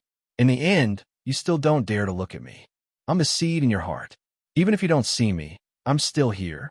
In fact, you don't even want to attack me, or else why would you ask others to chase me down the mountain? You could have done it yourself. With your power, aren't you able to fight against Big Brother Sima? I've only just transcended. With your power, you can chase me down the mountain with just a wave of your hand. Why don't you do it yourself? Bai Su shouted loudly. Her gaze fell on Su Ming's cave abode not too far away, and she did not even look at Ziche, who was standing by her side. So what if you chased me out of the 9th summit? I'll still come, and I'll come every day. Ziche frowned. He moved his chi slightly and instantly turned into a force that pushed Bai Su back. When he saw the stubborn look on Bai Su's face, as if she still did not want to give up, Ziche waved his arm, and a huge gust of wind instantly swept up Bai Su's body and flung her out of the ninth summit. Su Ming had his eyes closed in the cave abode, as if he did not hear anything. However, for some unknown reason, there was a hint of restlessness in his heart. After a long while, Su Ming opened his eyes and looked at the blue sky outside the cave. Sima Xian, is she the one you're using to fight against me? Su Ming mumbled. More accurately speaking, he and Sima Xian had already fought 3 times. The first time was in Han Mountain City. Sima Xian, who had used Feng Mu's body to gather his spirit, had won, but also lost. That battle could be considered a draw. The second battle was in Freezing Sky Clan. That shocking battle might have seemed to have ended in a draw, but in truth, Su Ming had still lost. Yet at the same time, he had also won. That battle could also be considered draw. The third battle was with the Rod Snake's life and death as the catalyst. The two of them fought against each other in a calculated battle that could not be seen, but that was a battle that was incredibly dangerous. This battle did not end in a draw. Su Ming had won completely. Now, by Su's arrival, let Su Ming know that this woman was the 4th battle between him and Sima Xian. If Sima Xian was a prodigy, then it was clear that he had already made full preparations for this battle. Great art of Heartless Berserker Seed. This art is incredibly mysterious. When you combine it with Sima Xian's actions, your goal has already been revealed to me clearly. You want to plant a Berserker Seed in my body. Su Ming looked at the sky outside his cave abode, and a glint appeared in his eyes. If I don't accept this battle, then I'll lose unless I can forget it. If I accept this battle, then I'll fall into your trap, and there'll be no way out. Su Ming closed his eyes and lifted his right hand. He drew slowly on the drawing board before him. Gradually, a drawing that only he could see clearly appeared on the drawing board. When Su Ming finished drawing the final stroke and opened his eyes, he saw himself drawing a faint figure on the drawing board. That figure had its head lowered and was looking at the grass beneath its feet. But when it lifted its right foot, it was entangled by a blade of grass. That grass was very fragile. It would shatter if it lifted its foot, but the figure lowered its head and stared at it for a long, long time. At that moment, while Su Ming was looking at the picture in his cave abode, Tian Xiezi opened his eyes and looked at him from the top of the mountain outside his cave. Is he about to experience his first change of heart? Worry appeared on Tian Xiezi's face. Book title, selection, book number, 224-8406, author, Yizhua. You're welcome to enjoy it.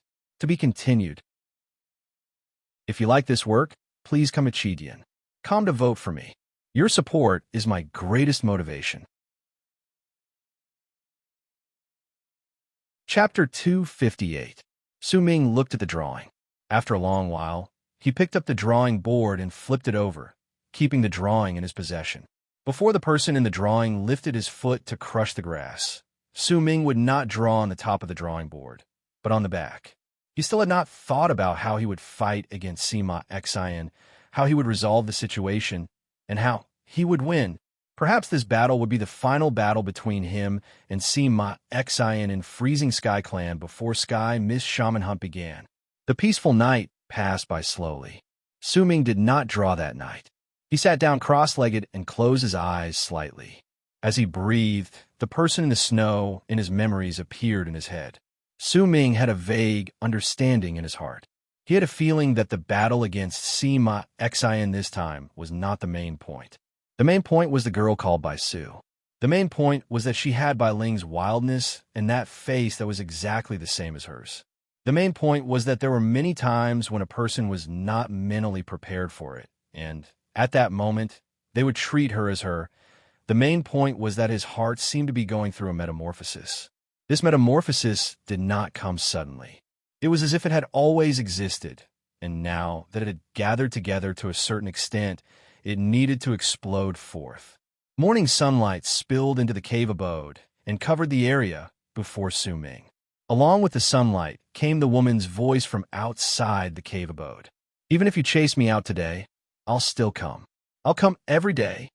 Once the voice traveled into his ears, it quickly calmed down. Su Ming knew that Ziche had chased her out of the ninth summit once again. Yet not long after, Bai Su's voice traveled into his ears once again.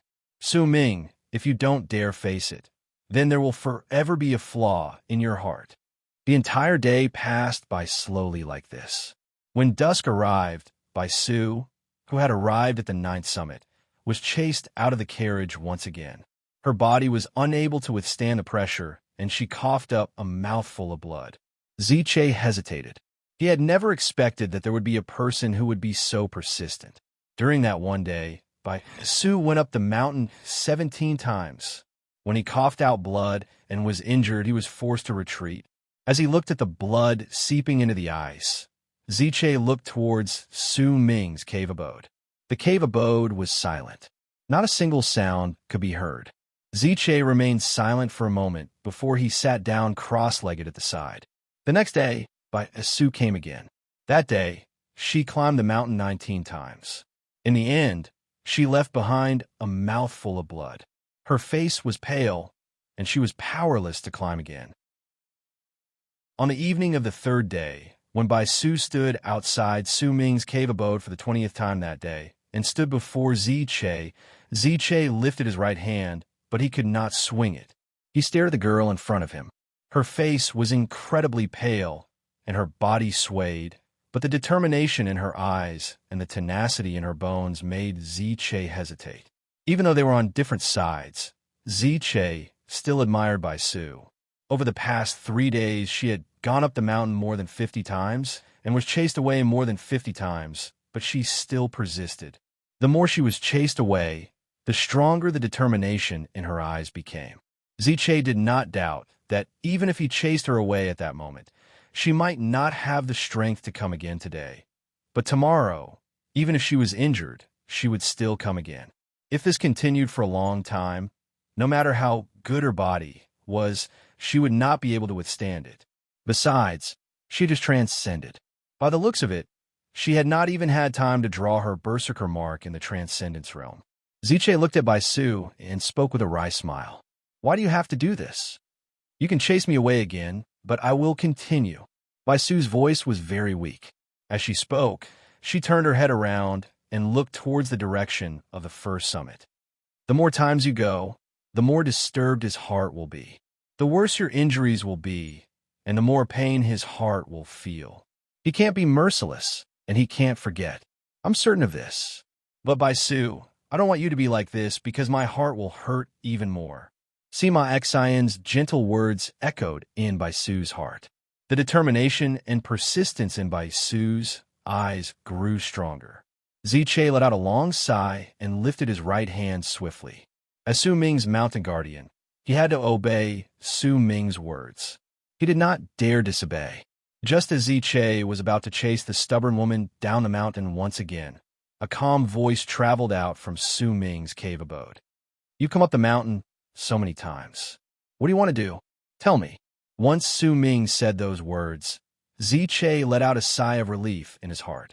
He felt slight pity for the woman before him. He might not know much, but he could still guess that the woman's arrival was related to Sima Xian. I want to learn how to draw.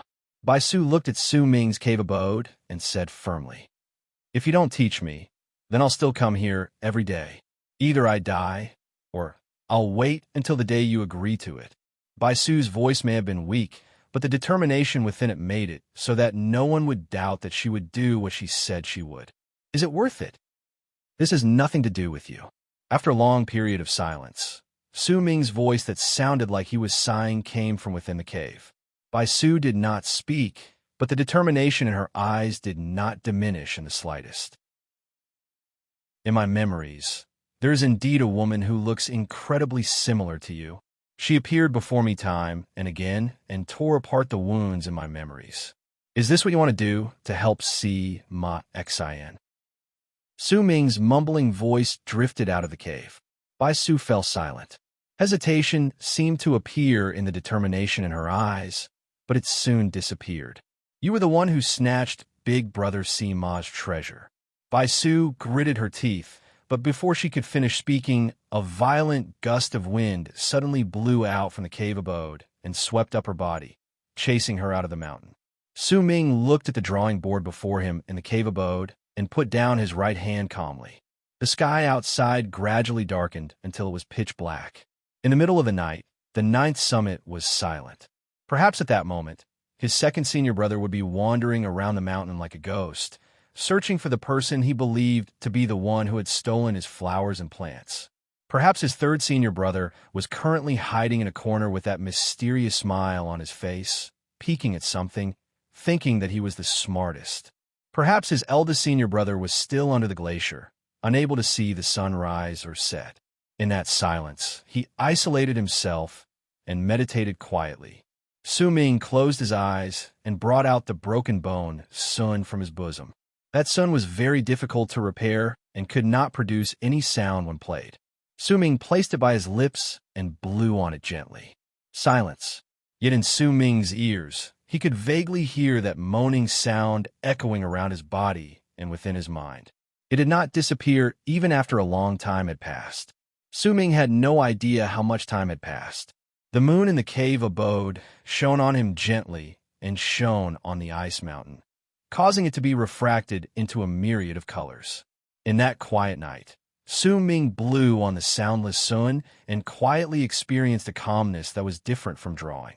When the song ended, an old voice traveled into Su Ming's ears. "The song isn't bad." The instant he heard that voice, Su Ming opened his eyes. His heart raced against his chest. He saw that a person had arrived at his cave abode at some unknown point of time. That person was dressed in a long purple robe and had his back turned towards Su Ming. Some of the moonlight fell on his body, causing the purple aura on his body to evaporate and turn into a strange pressure that enveloped the entire cave abode. At the same time, Su Ming's eyes were also dyed in color. Long purple robes, purple hair, a purple person, and a familiar voice. "Greetings, Master." Su Ming immediately stood up and bowed towards the person who had his back turned towards him. Su Ming's expression might have seemed normal and not a single hint of change could be detected on his face, but a huge storm was raging in his heart. That storm was not because of Tian Xiezi's sudden arrival, and neither was it because Su Ming had not noticed it beforehand. Instead, it was because Tian Xiezi was wearing a purple robe at that moment. Su Ming had never seen Tian Xiezi in this state before. It was as if his second senior brother's words from the other day reached his ears once again. It was a rumor regarding his master in purple robes, along with the grave expression on his second senior brother's face that day. Besides that, what also shocked Su Ming was that the Xian was originally soundless. That voice only existed in his memories, but Tian Xiezi's words had appeared in Su Ming's memories the instant the voice disappeared from his heart. Was this a coincidence, or... Su Ming looked at his master in purple robes, who had his back turned towards him, and instinctively took a step back. "Are you afraid?" The purple-robed Tian Xiezi still did not turn around. His voice was old, and at the same time, there was a bloodthirsty tone to it. Su Ming immediately noticed that feeling clearly. That bloodthirst could be seen because it had been frozen for a long time, but also because it had just been stained. With just one glance, Su Ming saw that there was a bloodthirst coming from a spot under his master's purple robes. That bloodthirst was not a feeling, but a smell. This was not Tian Xiezi's blood. Clearly, before Tian Xiezi came here, he had stained his clothes with someone else's blood. Su Ming remained silent for a moment before he answered honestly, "I've never seen Master wear a purple robe before. I'm a little uncomfortable. Don't be afraid. You'll get used to it." The bloodthirsty tone in Tian Xiezi's voice instantly became stronger. He turned around slowly, and his eyes burned like torches as he looked at Su Ming. The moment he turned around, Su Ming immediately saw that Tian Xiezi's originally kind face had turned as cold as ice. There was also a dark look on his face, but there was no malice in his eyes. Behind him, Su Ming had a feeling that he saw an illusionary sea of blood. Within that sea of blood was a stone statue. That stone statue had its arms crossed over its chest, and its eyes were open. There was also no malice in its gaze as it looked at Su Ming. Fourth, do you know how to fight against others? Tianxiezi looked at Su Ming and asked hoarsely. As he spoke, a hint of cruelty appeared on his lips. That cruelty was not targeted at Su Ming. It was as if those words had stirred up Tianxiezi's heart and caused his emotions to fluctuate. I think Tianxiezi is really cool today. Please give me monthly recommendation votes. To be continued. If you like this work, please come and vote for me. Your support is my greatest motivation. Chapter 259. Yes, no. These two completely different meanings were like two extremes of heaven and earth, causing Su Ming's thoughts to freeze up at that instant. It was not as if he was not prepared for this. His second senior brother's words and advice were still echoing in his ears at that moment. You must answer no. These were the words second senior brother said with a grave expression on his face. Su Ming fell silent. These two different answers were like two doors placed before him. He did not know what was behind them. Neither did he know which door he should push open to see the world behind it. Tianxiezi did not rush him. He simply looked at Su Ming and waited for his answer. Su Ming felt that he should be listening to his second senior brother's advice. After all, the grave look on his face when he mentioned the wrong answer in the past was a rare sight. But a glint appeared in Su Ming's eyes. He lifted his head and looked at the purple-robed Tianxiezi, who was looking at him, and spoke slowly. Master, I like to see a battle of arts. This was Su Ming's answer. He walked around the circle of whether he would or would not and voiced his thoughts. He did not care about the changes that would happen if he answered yes or no. Instead, he said something that was clearly different from his second senior brothers. The moment Tianxiezi heard those words, a strong glare suddenly appeared in his eyes. That glare instantly illuminated the entire cave abode, causing Su Ming to be unable to meet his gaze. There was also a sharp pain in his eyes, and he instinctively took a few steps back. Looks like my fourth disciple is quite ambitious. Tianxiezi's voice was hoarse, and there was a ghastly tone to it. As it echoed in the area, there was a hint of cruelty to it. Your eldest senior brother answered no. Your second senior brother answered yes. And as for your third senior brother, he did not answer, but pretended to be asleep. You are the only one who did not follow the meaning of my words and jumped out of the circle to answer my question. Then I will fulfill your wish and let you see what a battle of arts is. Tianxiezi waved his arm, and a layer of purple fog instantly appeared out of thin air and charged toward Su Ming. In the blink of an eye, it surrounded Su Ming's body, and as it shrank, it stuck tightly to Su Ming's robes and body, turning his robes purple. At the same time, even Su Ming's hair turned purple. As a result, both the master and the disciple inside the cave were wearing purple. That shade of purple exuded a bloodthirsty aura that made Su Ming's heart race, and an urge to exude a murderous aura that he could not suppress erupted from his body. There was murderous aura in his body to begin with, and the source of that murderous aura was his berserker mark, the blood moon. As the purple crashed into him, that murderous aura erupted forth with a bang and filled the entire cave abode. A strange glint appeared in Tianxiezi's eyes. As he laughed loudly, he swept his right hand through the air in Su Ming's direction. Instantly, he swept Su Ming up and disappeared from the cave abode. Even though the two of them left with an astonishing murderous aura, Ziche, who was meditating outside, did not notice it at all. In fact, it was the same for Hu Zi and his second senior brother. Only the eldest senior brother, who was cultivating in seclusion under the glacier, seemed to have opened his eyes slightly, but he quickly closed them again. The air in the sky above the land of South Morning distorted, and Tianxiezi and Su Ming appeared. Tianxiezi had grabbed Su Ming's right wrist and forcefully brought him over. Sharp pain shot through Su Ming's entire body. His face was slightly pale. The moment he appeared, He turned his head back swiftly. There was no end to the land behind him. It might be dark, but he could still vaguely see the green grass on the ground. This was no longer freezing Sky Clan. Su Ming widened his eyes, and shock appeared within them. Relocation runes may be good, but when the Berserker tribe didn't have them, how were the powerful Berserkers supposed to move about? Only those who respect the existences in the other worlds would imitate, learn, and research these foreign objects. That's a waste of time. Tian Xiezi let out a cold harumph. If the Berserkers reach the peak of the Berserker Soul Realm and take that step, they can replace the relocation runes with their own bodies and wander the world. As long as they don't die, their presence will never die. Su Ming's heart trembled.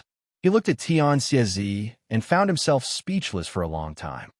I can't do this either, but with the creation art, as long as the area isn't too big, I can come to any place I've been to as long as I take an item from that place. But I can only cast this art when I'm in purple robes. Tian Xiezi spoke hoarsely and let go of Su Ming's wrist. A brutal look appeared in his eyes as he looked at the ground. Seventh junior brother, do you know how to fight with arts?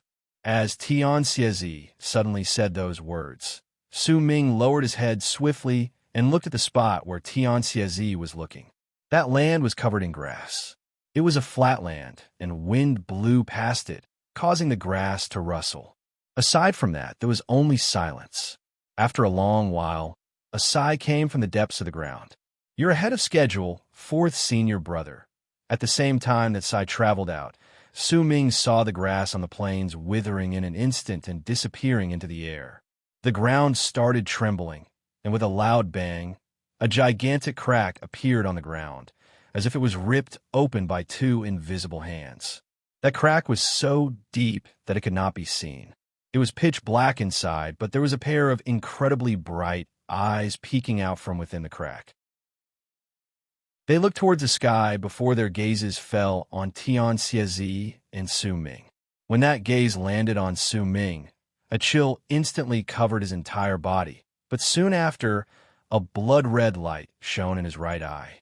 The purple robes on his body fused with that blood-red light and turned into a murderous aura that seemed to meet that gaze. Fourth senior brother, is this your new disciple? An ancient voice came from within the crack on the ground. Su Ming greets seventh uncle master. The instant their gazes met, a bang went off in Su Ming's head. His murderous aura seemed to be unable to withstand the gaze coming towards him, but that gaze held no ill will. It only swept past him once before it was averted. Su Ming's breathing immediately quickened, and he wrapped his fist in his palm to bow towards the ground. Tian Xiezi let out a cold harumph and took a step forward. In the blink of an eye, he appeared right outside the crack on the ground and stomped his foot down on it. Immediately, an illusionary sea of blood appeared behind Tian Xiezi.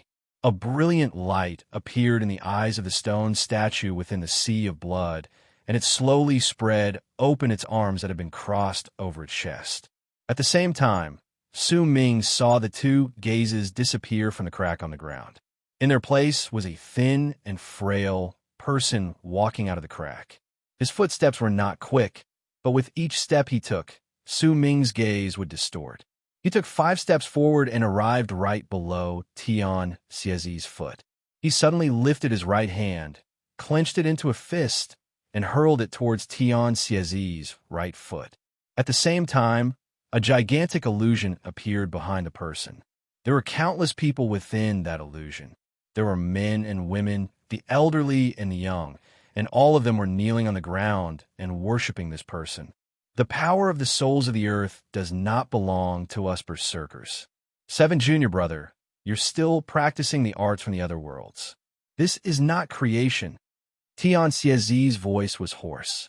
The instant he spoke, his right foot crashed into the frail person's fist with a bang. A loud bang that surged into the sky reverberated in the air.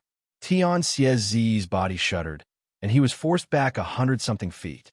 However, the frail person in the crack was forced back several hundreds of feet before he stopped.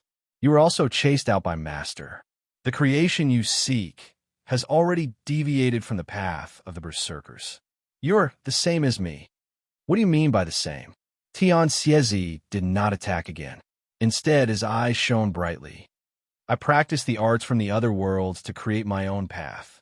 This is my creation, and what you practice is a fusion of the shaman art. How can there be any difference? Our hearts are different, our spirits are different, our realms are different, our origins are different, everything is different. 15 years ago, when I was in my purple robes, you could still fight me to a draw. 15 years later, with just my purple robes, you can no longer win against me. Wrong and right, creation and not creation. Since you can't say it clearly with words, then let's see. Who is stronger? You're wrong. Tian Xiezi swung his arm and turned around to walk towards Su Ming. Su Ming's breathing quickened. This was the first time he saw Tian Xiezi attack with his own eyes. The power of that stomp just now gave Su Ming an indescribable feeling. It was as if there was something strange contained within that stomp that surpassed what he could understand. He wanted to remember it, but the memories of that stomp and the frail person's punch were slowly disappearing uncontrollably. When Tian Xiezi walked to Su Ming's side and with a wave of his arm, he brought Su Ming away from the place in an instant. Su Ming's mind was still in a daze. Once Tian Xiezi and Su Ming left, the plains fell silent. The frail person lowered his head and slowly floated into the crack before sitting down cross-legged in the depths of the crack. Fourth senior brother, when you were chased out of the school, Master once said that you were wrong. The ancient voice turned into a sigh. The crack gradually closed up and returned to normal. In an instant, grass appeared on the plains once again and rustled in the wind. Dark clouds covered the sky.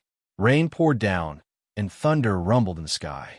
As the sky distorted, Su Ming and Tian Xiezi's bodies slowly appeared. The moment the two of them appeared, thunder roared furiously. Do you understand now? Tian Xiezi had his back turned toward Su Ming. He looked at a tribe's stronghold in the rain before him and spoke slowly. Su Ming fell silent. There was a confused look on his face. He seemed to have understood something, but there was still a deep sense of bewilderment within him. Let's go. Tian Xiezi walked forward and landed on the ground. He stepped on the puddles on the ground and walked towards the quiet stronghold in the rain, with the rain falling from the sky. Su Ming followed behind him quietly. At that moment, the image of Tian Xiezi stomping on the ground had already faded away in his mind. It was so faint that he could not remember it, and neither could he keep it in his mind. As he got closer to the stronghold, Su Ming heard a faint sound in his ears. Asterisk crack, crack, asterisk crack, asterisk. The sound of bones being rubbed against each other gradually traveled out from the ordinary stronghold in the rain and thunder. There was a type of vote that she called recommendation. There was a type of person that she called friend. There was a type of love that she called seeking demons. There was a type of kindness that she called voting. To be continued.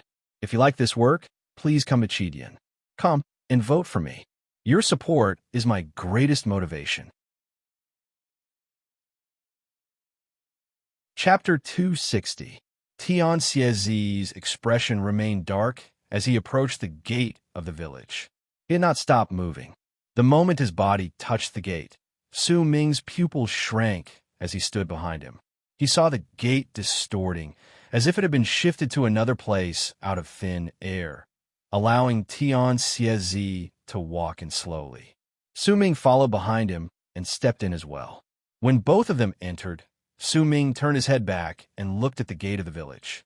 It had returned to normal. It was obvious that this was not the first time Tian Xiezi had come to this place. At this moment, most of the people in the tribe were asleep, and because it was raining, there were no bonfires in the surroundings. In this relative silence, other than the sound of the rain and the occasional thunder, there was only the sound of cracking. It was as if the voice was guiding Tian Xiezi in the direction he wanted to go. He walked through the village and stepped on the puddles of water. Once he gradually passed through the houses, Su Ming saw a normal beast skin tent before him. There was light shining from within it. This was a small tribe, one that was almost the same size as Dark Mountain Tribe, where Su Ming was. There were far too many small tribes like this in the land of South Morning. He looked around, and when Su Ming's gaze fell on the tent with the light shining from it, He could clearly hear the cracking sounds that sounded like bones being rubbed against each other coming from within the tent. Tianxiezi walked closer and lifted a corner of the tent before walking in. Su Ming followed behind him and also entered the tent. The moment he entered, the first thing he saw was a large amount of bones placed within the small tent. Besides the bones, there were also some stones. Most of these items had been made into sun. This was the first time Su Ming saw so many suns. It was also the first time he saw sun weapons in the land of South Morning. Su Ming shuddered. Once he swept his gaze past the sun weapons, his eyes fell on an old man within the tent. The old man's hair was white, and he wore a beast skin shirt. His upper body was bare, and he was sitting there with a beast bone in his hand. He was rubbing it against a stone slab. It seemed that the shape of the beast bone did not match the bone sun he wanted to make, and he was rubbing away the unnecessary parts. Tianxiezi's expression was grim as he looked at the old man. He walked up to him and sat down cross-legged. His gaze shifted to the animal bone the old man was rubbing. The old man's expression remained the same, as if all his attention was focused on the bone in his hand. He did not notice Tianxiezi's arrival. Neither did he notice Su Ming's presence. He calmly sat there, constantly rubbing against the leather tent. Kacha! Kacha sounds echoed throughout the tent. Some of the sounds even floated out, lingering for a long time. Time trickled by, and Su Ming continued staring at the bone in the old man's hand. As he gradually rubbed against it, a corner of the bone was ground off, and it became smooth. Tianxiezi didn't say anything from beginning to end. He continued to watch, and his expression slowly changed. Sometimes it was gloomy, sometimes it was clear, and sometimes it was complicated. The rain outside grew heavier. Occasionally, thunder would roar, and sometimes there would be a brief moment of light that would shine on the three people in the tent. As the light swayed, it would quickly fade away. The old man's focus made Su Ming seem to have gained an epiphany. At some unknown point in time, he was no longer standing, but had chosen to sit down by the side. He looked at the bone rubbing against the stone and listened to the cracking sounds. At that moment, he suddenly felt a calmness that he had never felt since Su appeared in the Ninth Summit. At that moment, due to his calm gaze, Su Ming had sunk into a state where he seemed to have forgotten himself. In his eyes, there was only the bone being rubbed against. He did not see that Tianxiezi's clothes seemed to have changed as he sat before the old man. That change only lasted for an instant before it returned to normal once again. If he did not look closely, it would be difficult to see it clearly. Time trickled by. After an unknown amount of time passed by, the old man stopped rubbing the beast bone. As he did so, Su Ming's heart trembled, and clarity returned to his eyes. He saw the old man looking at the beast bone and picking it up as if he was staring at it. After a long while, he changed the position of the beast bone and continued rubbing it against the stone slab. The complicated look on Tianxiezi's face grew. After a long while, he let out a long sigh and stood up. The instant he stood up, the old man stopped what he was doing and picked up the bone in his hand once again. That bone had already been turned into a vessel, and there were a few small holes on it. Once he cast a glance at them, he lifted his head. He did not look at Tianxiezi, but instead cast his gaze on Su Ming. It was a pair of eyes that were as calm as water. It was a pair of eyes that seemed to contain an endless amount of wisdom. It was a pair of eyes that could see through life and death, see through everything in the world, and contain everything in the world. There was kindness, serenity, calmness, and a light that made Su Ming become even calmer when he met his gaze. The old man lifted his right hand and handed the bone sun in his hand to Su Ming. Su Ming remained silent. He stood up and respectfully received the seemingly normal bone sun. At that instant, he suddenly understood why the old man was looking at him. He wanted him to blow into the bone sun. Su Ming took the bone sun and quietly took a few steps back. He sat down on the ground and stared at the sun in his hands blankly. The rain outside became even heavier, and thunder rumbled nonstop. Su Ming closed his eyes and placed the bone sun by his lips before blowing into it gently. He originally did not know how to play the Song of the Sun, but over the years, The broken-boned sun in his storage bag that could not produce any sound had accompanied him through many lonely nights where he missed his home. There were many nights when he played the soundless sun alone, and the song in his memories echoed in his ears. The moaning sounds brought with them a desolate air as they traveled out of the boned sun by Su Ming's lips. They echoed in the tent and floated out, dispersing into the world. At that moment, it was as if even the thunder outside had fallen silent. Even the rain had become gentle and fused with the moaning song, playing the song of longing together. Su Ming was playing the song of the sun, and it was also the song in his memories. The thing that created the sound was the breath in his mouth flowing through the sun, but at the same time, it was also his heart that was moving. That movement was a form of time passing by. It was a form of memory. The moaning sounds seemed to have no other sound. Only the simple rising and falling notes exuded a desolate air that contained an ancient air. In the quiet night, in the falling rain, in this unfamiliar world, it existed. It sounded like a lover crying softly, like a member of his tribe crying out as he wiped away his tears, like a childhood friend roaring in anger as he clenched his fists. Tian Xie, he closed his eyes and listened to the moaning sounds by his ears quietly. As he listened to the moaning sounds, the dark look on his face relaxed. The old man also closed his eyes with a calm look on his face. This was a very long song on the sun. Perhaps it had a name, but Su Ming did not know. This song had existed in his memories many times, but only now did he truly play it with the sun. But this wasn't his sun. The song it played possessed a soul and possessed his memories, but it still lacked a certain flavor. It was the flavor of home. The song ended. Su Ming opened his eyes and looked at the boned sun in his hands. Understanding appeared in his eyes. He stood up and respectfully handed the sun to the old man. A smile appeared on the old man's face. He looked at Su Ming kindly and nodded. At that moment, Tian Xie also opened his eyes.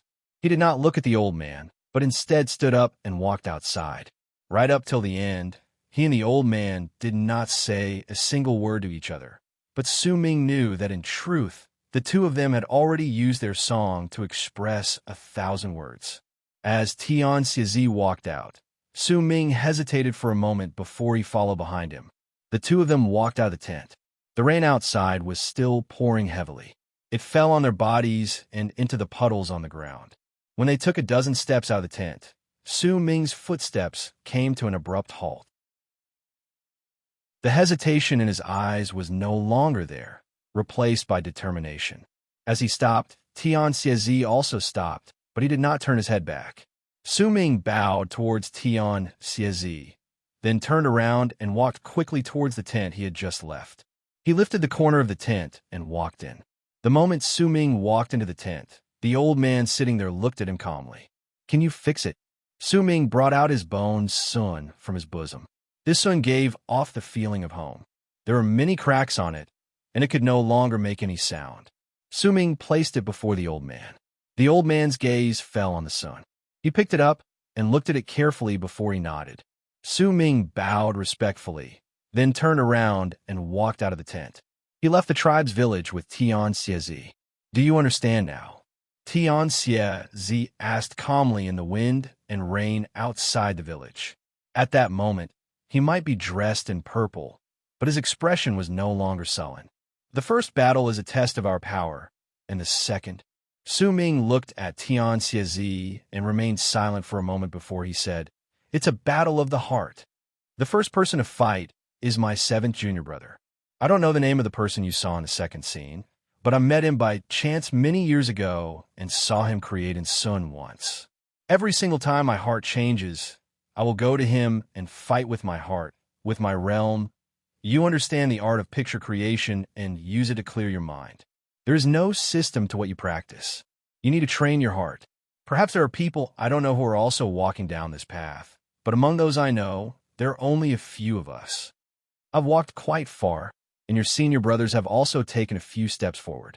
As for you, what you're going to face now is your first change of heart. The change of heart is as if a second you has appeared," Tian Xie said softly. "I can't tell you how to do it. I can only tell you that my heart has changed. Let's go." I'll take you to the shaman tribe to kill. Once I wear my purple robes, it will be difficult for me to disappear without the blood of thousands of people. Tian Xiezi took a step towards the sky. Su Ming sucked in a deep breath and muttered the words change of heart softly. A glint appeared in his eyes, and he followed behind Tian Xiezi. He's blind. Can you tell? When a master and disciple disappeared in the sky, Tian Xiezi mumbled indistinctly. Blind?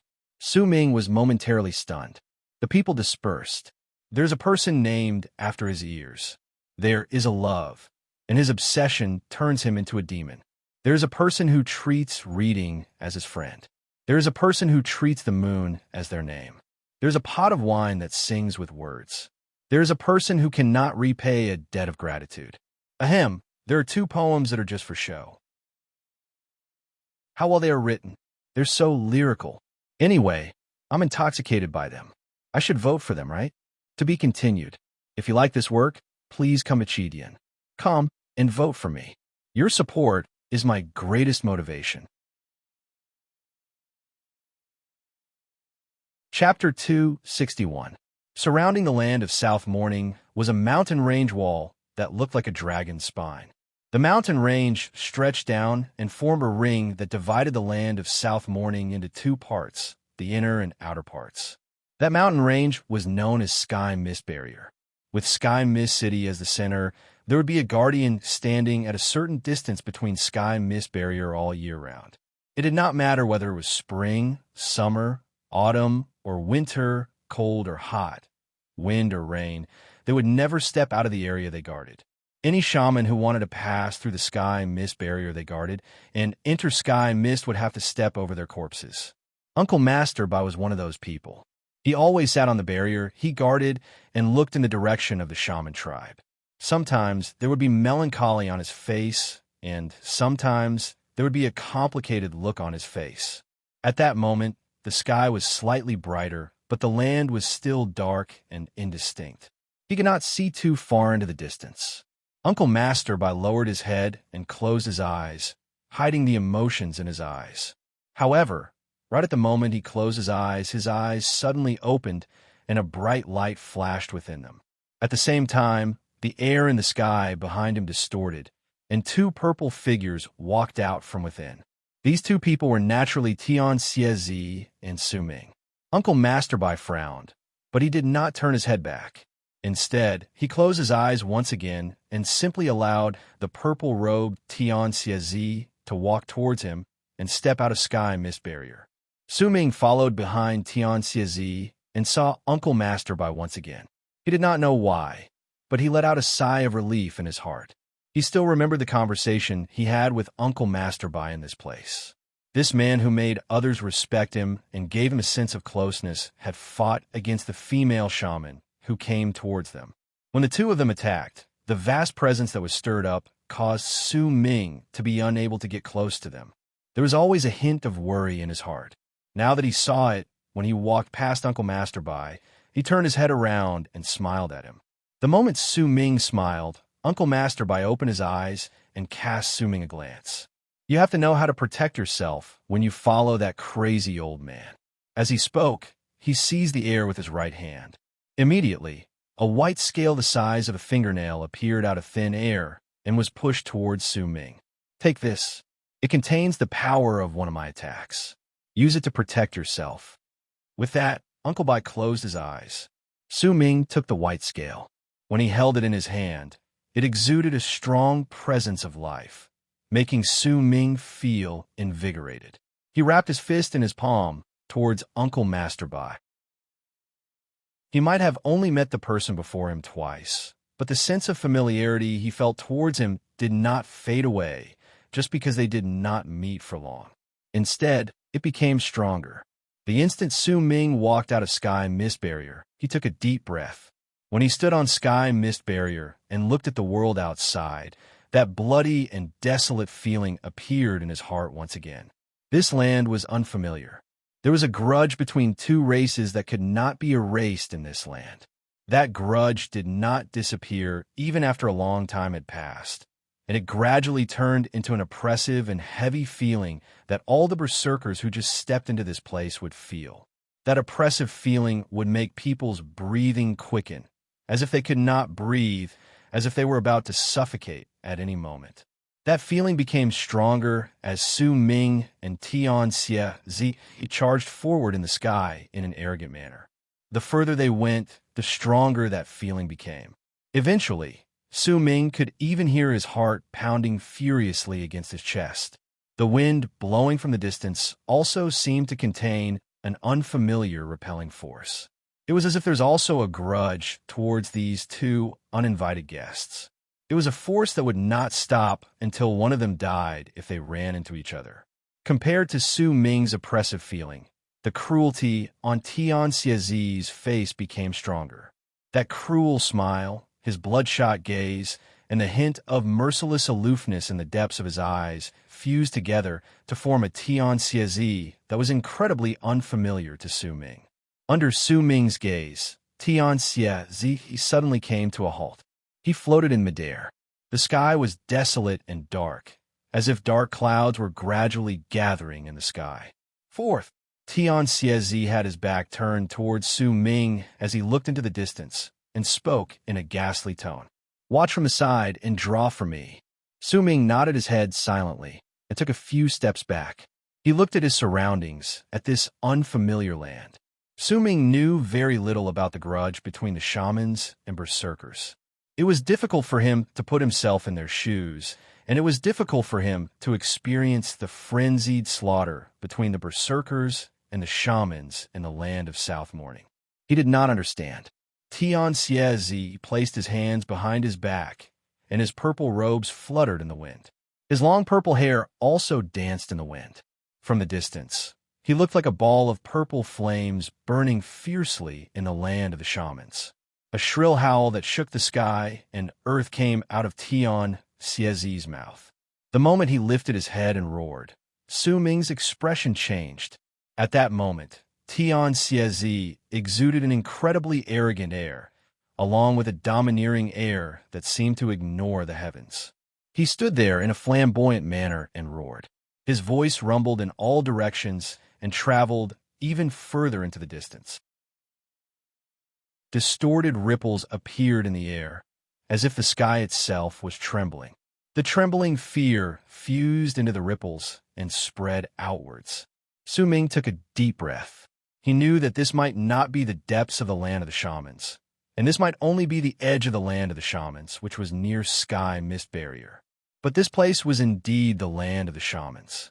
Almost all the people here were shamans. It would have been fine if he had infiltrated the land of the shamans alone. But even if he wanted to take the 1,000 drops of Tian Xie's heart, he would have done it in secret. He would not have arrogantly roared in the air and told the shamans that he, Tian Xie, had come. But Tian Xie had done it. It was as if his body looked like a purple flame from the distance. He used this incredibly arrogant method to notify all the shamans in the area. At that moment, Su Ming suddenly understood the meaning behind Uncle Masterbai's words. He also understood why he gave him the white scale. Clearly, this was not the first time Tian Xie did this, and it was definitely not the second time either. There was a high possibility that he would do this once in a while. It doesn't matter if it's a race, even if it's just a tribe. If their enemies come to kill them multiple times over the years in a manner that is arrogant to their enemies but humiliating to them, the result is that they will attract a certain amount of attention. And once they attract their attention, they will make full preparations to deal with their enemies' actions. Since Master has come here multiple times, then he must have run into the shaman tribe's preparations, but he still did. He even told the shaman tribe directly that he's here. As Su Ming was thinking about it, he suddenly noticed something. He lifted his head and immediately looked into the distance. The instant he saw it, his pupils shrank. He could clearly see that in the distance, the clouds were tumbling, and there was a group of black dots whistling over at an extremely fast speed. In the blink of an eye, they became clear. Those black dots were all ferocious beasts with different appearances. These ferocious beasts were not big. They were only several dozens of feet tall, and all of them had a pair of wings. They were charging towards them quickly, and Su Ming also saw totems that were not berserker marks on the faces of these ferocious beasts. Draw at ease. The cruelty on Tian Xiezi's lips instantly reached its peak. A murderous aura that surged into the sky erupted from his body. Once he said those words, he took a step forward. Immediately, a sea of blood that was originally an illusion but looked incredibly real appeared behind him. The stone statue in the sea of blood shone with an excited, murderous look in its eyes. Under that murderous aura, Su Ming saw Tian Xiezi charging straight into the incoming swarm of black dots. The sea of blood behind him also looked as if a huge wave had been stirred up in the sea of blood behind him as it charged towards the swarm of black dots.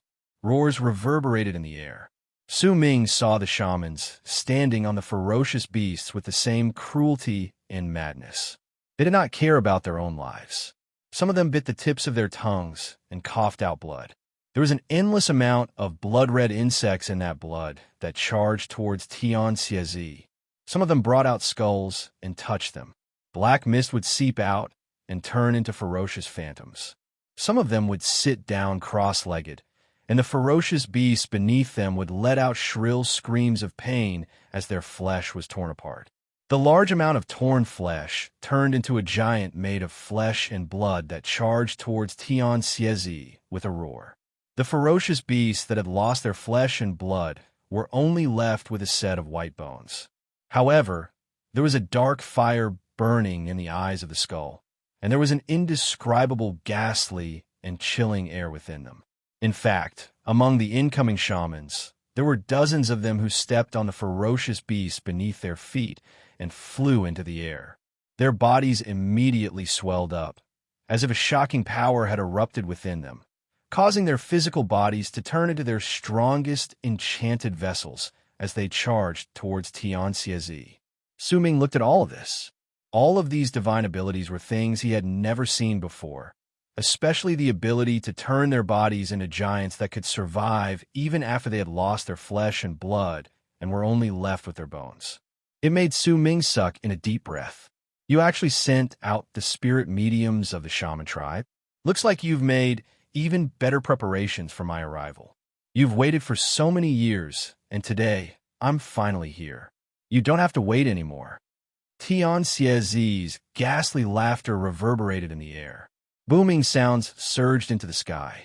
An endless amount of pictures appeared in Su Ming's eyes, and within those pictures was Tian Xiezi's arrogant figure slaughtering without restraint. The blood bugs that were formed by the blood he coughed out stuck to Tian Xiezi's body, but they instantly turned purple and exploded. The moment the ferocious phantoms formed by the skulls closed in on Tian Xiezi, the stone statue in the sea of blood behind Tian Xiezi opened its mouth and sucked in a deep breath. All the phantoms tumbled backwards and were sucked into its mouth. Once they were swallowed by the stone statue, the brutality and excitement in its eyes became much stronger. To be continued. If you like this work, please come Achidian. Come to vote for me. Your support is my greatest motivation. Chapter 262. The giants formed by the flesh and blood of the ferocious beasts charged towards Tian Xiezi. But as Tian Xiezi closed in on them with a ferocious look, they crashed into each other, causing the giants to crumble. But Tian Xiezi continued laughing madly as he walked out. Wherever he went, a bloody hole would appear on the chests of all the shamans in the area. It was empty inside, and they no longer had a heart. Their hearts were dug out by Tian Xiezi, and once he crushed them, the drops of their blood fused into the air and appeared in the sea of blood behind Tian Xiezi. The instant Su Ming saw this, he sucked in a deep breath and looked towards the sea of blood behind Tian Xiezi. That sea of blood, could it be that this was caused by Master's slaughter? Su Ming mumbled. There were also a dozen or so shamans whose bodies had swelled up and whose physical bodies were their strongest. All of them had totems tattooed on their faces, and when they threw their punches forward, they caused distortions to appear in the air. These dozen or so people attacked at almost the same time. The instant they threw their punches towards Tian Xiezi, He swung his arm, and the purple robe on his body instantly grew several times larger. In the blink of an eye, it covered the entire area, including the bodies of the dozen or so men from the shaman tribe. All of this happened in an instant.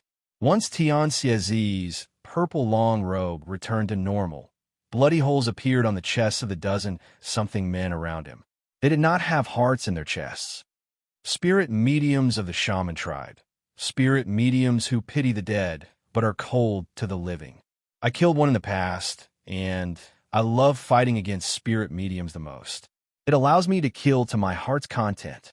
As Tianxiazi laughed eerily, the sea of blood behind him turned into a gaping mouth that swallowed the shamans. Quite a number of shamans trembled viciously. Fists popped up on their chests and squirmed. Pain appeared on their faces, and their chests exploded. Their hearts flew out, and once they were crushed, their blood flowed out and was sucked into the gaping mouth of the sea of blood. At that moment, a soft, cold harumph suddenly came from the ground under the sky of the land of the shamans. Su Ming immediately looked over and saw an old man dressed in a black and white long robe walking towards him at some unknown point of time. The old man's hair was white, but his face was filled with all sorts of colors and was covered in tattoos. At first glance, Su Ming could not tell what sort of totems they were. He stood there and did not even spare a glance at Su Ming. His gaze was focused on Tianxiazi, and he lifted his right hand and seized the air in the direction of the sky. With it, the entire sky instantly turned murky, as if the sky had turned into mud. An oppressive feeling swiftly gathered on Su Ming's body, causing his breathing to quicken. At the same time, he saw shadows appearing in the murky sky. Those shadows all had pious looks on their faces, and they were all the shamans whose hearts had been taken by Tianxiazi previously. The hundreds of souls from these people filled the entire murky sky, and as the old spirit medium seized the air, they charged towards his right hand. They moved like smoke, and in an instant, due to them continuously gathering together, a transparent drop of water appeared before the old spirit medium's right hand. That drop of water was crystal clear, but the moment it appeared, a shocking chill filled the entire area. Tianxiazi smiled coldly and turned around, stopping his slaughter.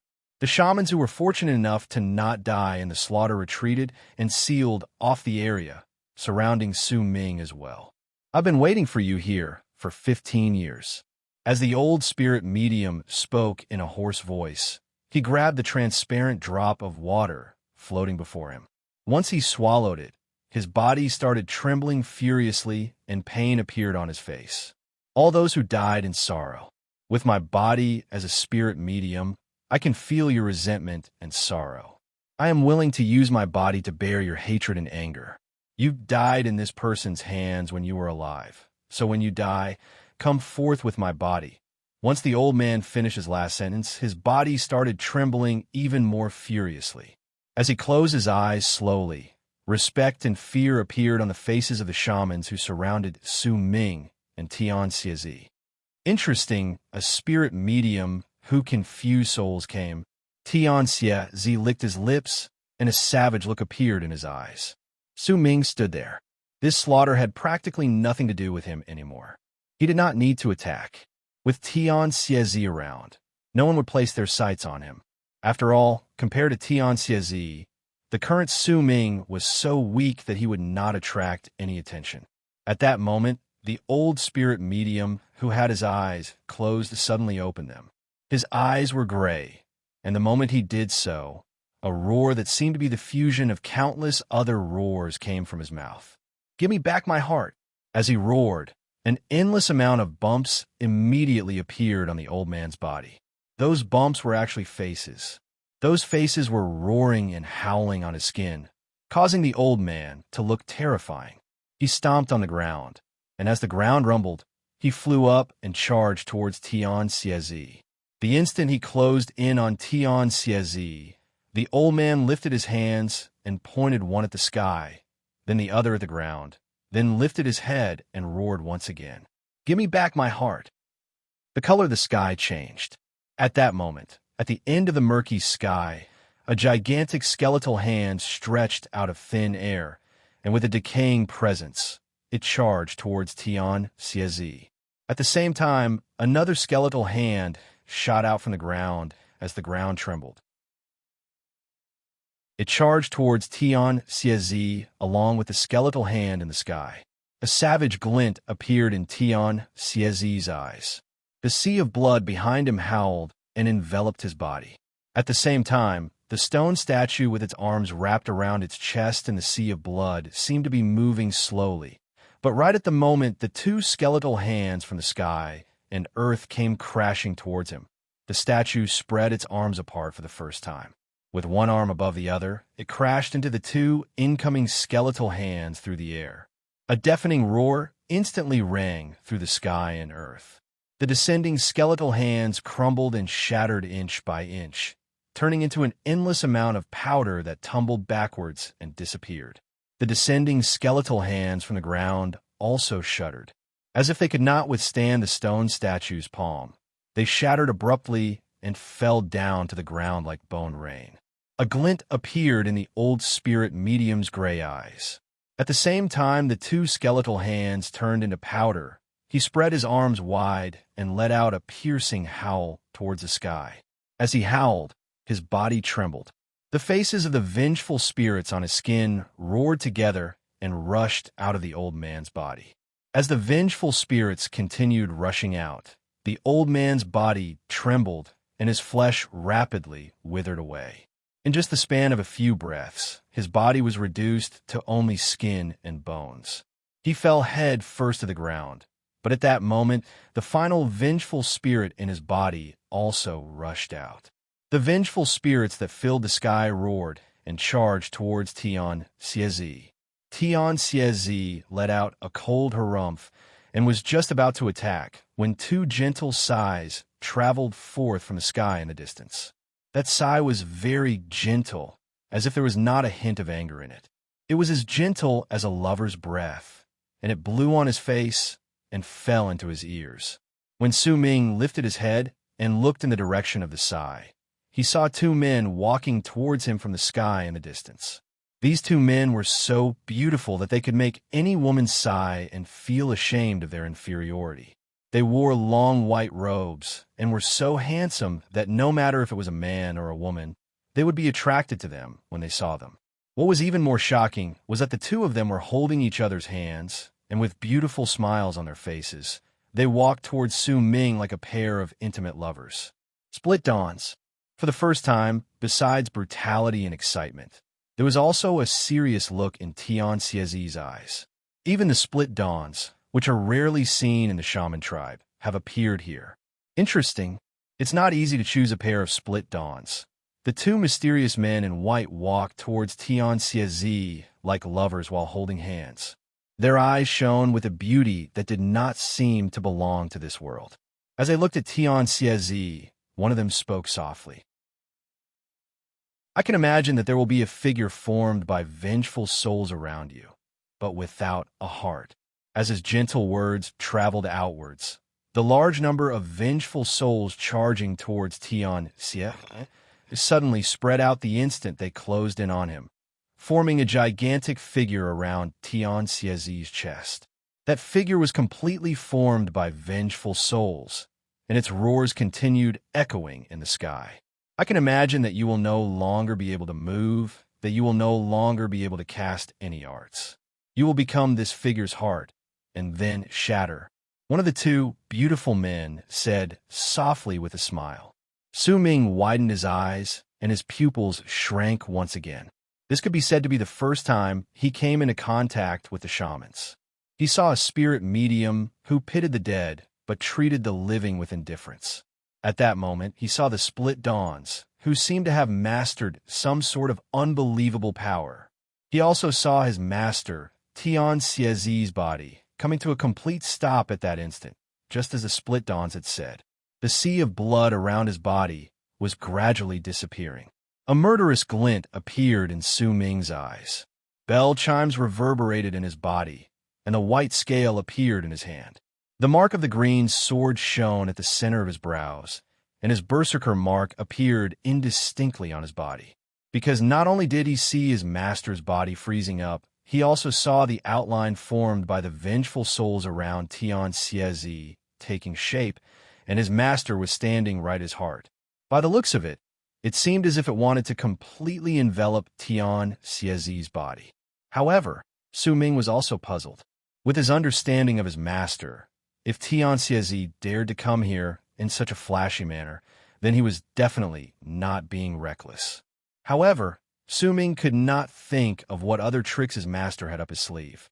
At that critical moment, just as Su Ming was about to attack, a sound that made the beautiful split dawn's expressions change so drastically that it had never happened before, made the emaciated old spirit medium on the ground let out a cry of surprise that he had never heard before, and made the shaman surrounding Su Ming and Tian Xiezi to reveal expressions of disbelief came from Tian Xiezi's body.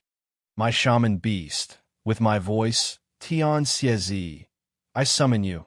As Tian Xiezi's voice reverberated in the air, a shocking roar traveled forth from the ground in the distance. A violent gust of wind swept through the area, and in the distance a gigantic golden rock appeared. At first glance, it was 10,000 feet tall. This is the golden rock. You, just who are you? How could you possibly know the shaman tribe's sacred art? The old spirit medium on the ground cried out in shock. To be continued. If you like this work, please come at Chidian. Come and vote for me. Your support is my greatest motivation. Chapter 263. The old spirit medium cried out in surprise, and in the blink of an eye, his expression changed from one of shock to one of shock. He had not expected that the person the big shaman tribe had sent him to encircle in the past would have a sacred beast of the shaman tribe. This was a sacred beast that even the shamans would rarely be able to summon. Right then, the berserkers were able to summon it, and the shock it brought to him was like a bolt of lightning striking him. It caused a bang to go off in his head, and besides shock, his mind was blank. Besides the old spirit medium, the pair of beautiful split dawns were also equally shocked. At that moment, the expressions of the two of them instantly changed to reveal expressions of disbelief. This kind of expression was something that was rarely seen on the faces of beautiful men like them. The two of them and the old spirit medium had been sent to this place around a dozen years ago, and their goal was to wait for the person who would always cause a massacre in this area once every 10 years. Yet now, when they saw Tian Xiezi, everything had been going smoothly, but at the most crucial moment, Tian Xiezi's words had changed everything, as if the world had turned upside down.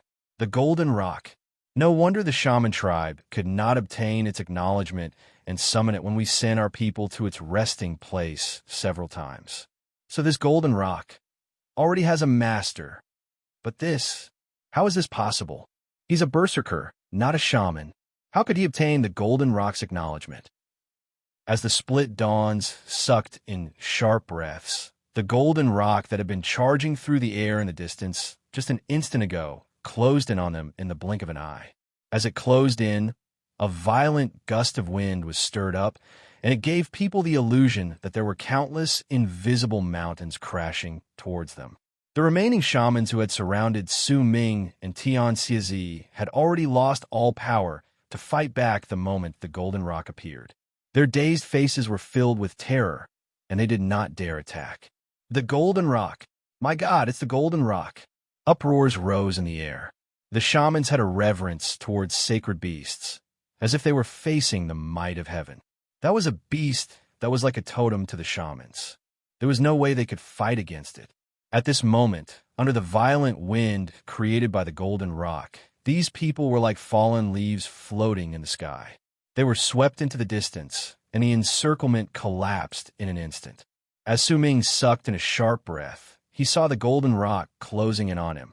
Once its gigantic body surpassed 10,000 feet, the mighty pressure that was formed made all those who saw it feel as if the morning sky had instantly turned dark. It was covered by the golden rock's body, as if it was covering the sky and the sun. Compared to the Golden Rock, it did not matter whether it was the people who were being blown backwards by the violent gust of wind or Su Ming himself. They were so tiny that they could practically be ignored. The Golden Rock had forced its way into the sights of all the people in the area in an incredibly arrogant manner. As it closed in, the valiant and extraordinary Golden Rock's entire body shone with golden light. It looked like a golden eagle, and no one could look at it directly. Its eyes were filled with coldness, and as it swept its gaze across the area, cracking sounds could be heard in the air, as if it couldn't bear the pressure. Su Ming could tell without the slightest doubt that it possessed intelligence that surpassed all the ferocious beasts he had seen up to this point. Even the rod snake was slightly inferior in this aspect. However, the rod snake was still a baby. It was only natural that it would be difficult for it to compare to the Golden Rock, a sacred beast that was famous among the shamans. The Golden Rock swept its gaze across the area, but when its gaze fell on Su Ming, it paused for a moment. At that moment, the golden light in its gaze instantly grew stronger, causing Su Ming to shudder. He felt as if he was about to be seen through completely. If it was a normal berserker, they would have already lost their ability to think. However, Su Ming did not only practice the creation of the berserker tribe, he also practiced the art of chi refinement from the other worlds. The strength of his divine sense might not be much in the other worlds, but among his peers in the berserker tribe, he was blessed by the heavens. The divine sense in his head might still not be able to fight against the Golden Rock's gaze, but Su Ming could still sense the reason why the Golden Rock was looking at him. Su Ming had a vague feeling that the Golden Rock was not looking at his body, but at Han Mountain Bell within him. Perhaps it would be more accurate to say that there was something within Han Mountain Bell that made the Golden Rock sense it and want to see it clearly. Almost at the instant the Golden Rock's gaze gathered on Su Ming, the rod-shaped insect snake that was slowly recovering in Han Mountain Bell suddenly shrank its body. It lifted its head in an instant, and a brutal glare appeared in its dull eyes once again. That light was like the final radiance of the setting sun. It might have seemed strong, but in truth, it was slightly scattered. However, within the depths of that light was the rod snake's pride. It was as if that pride existed in the insect snake's blood and its soul. It had been passed down through the generations, and it still existed. It had never been destroyed.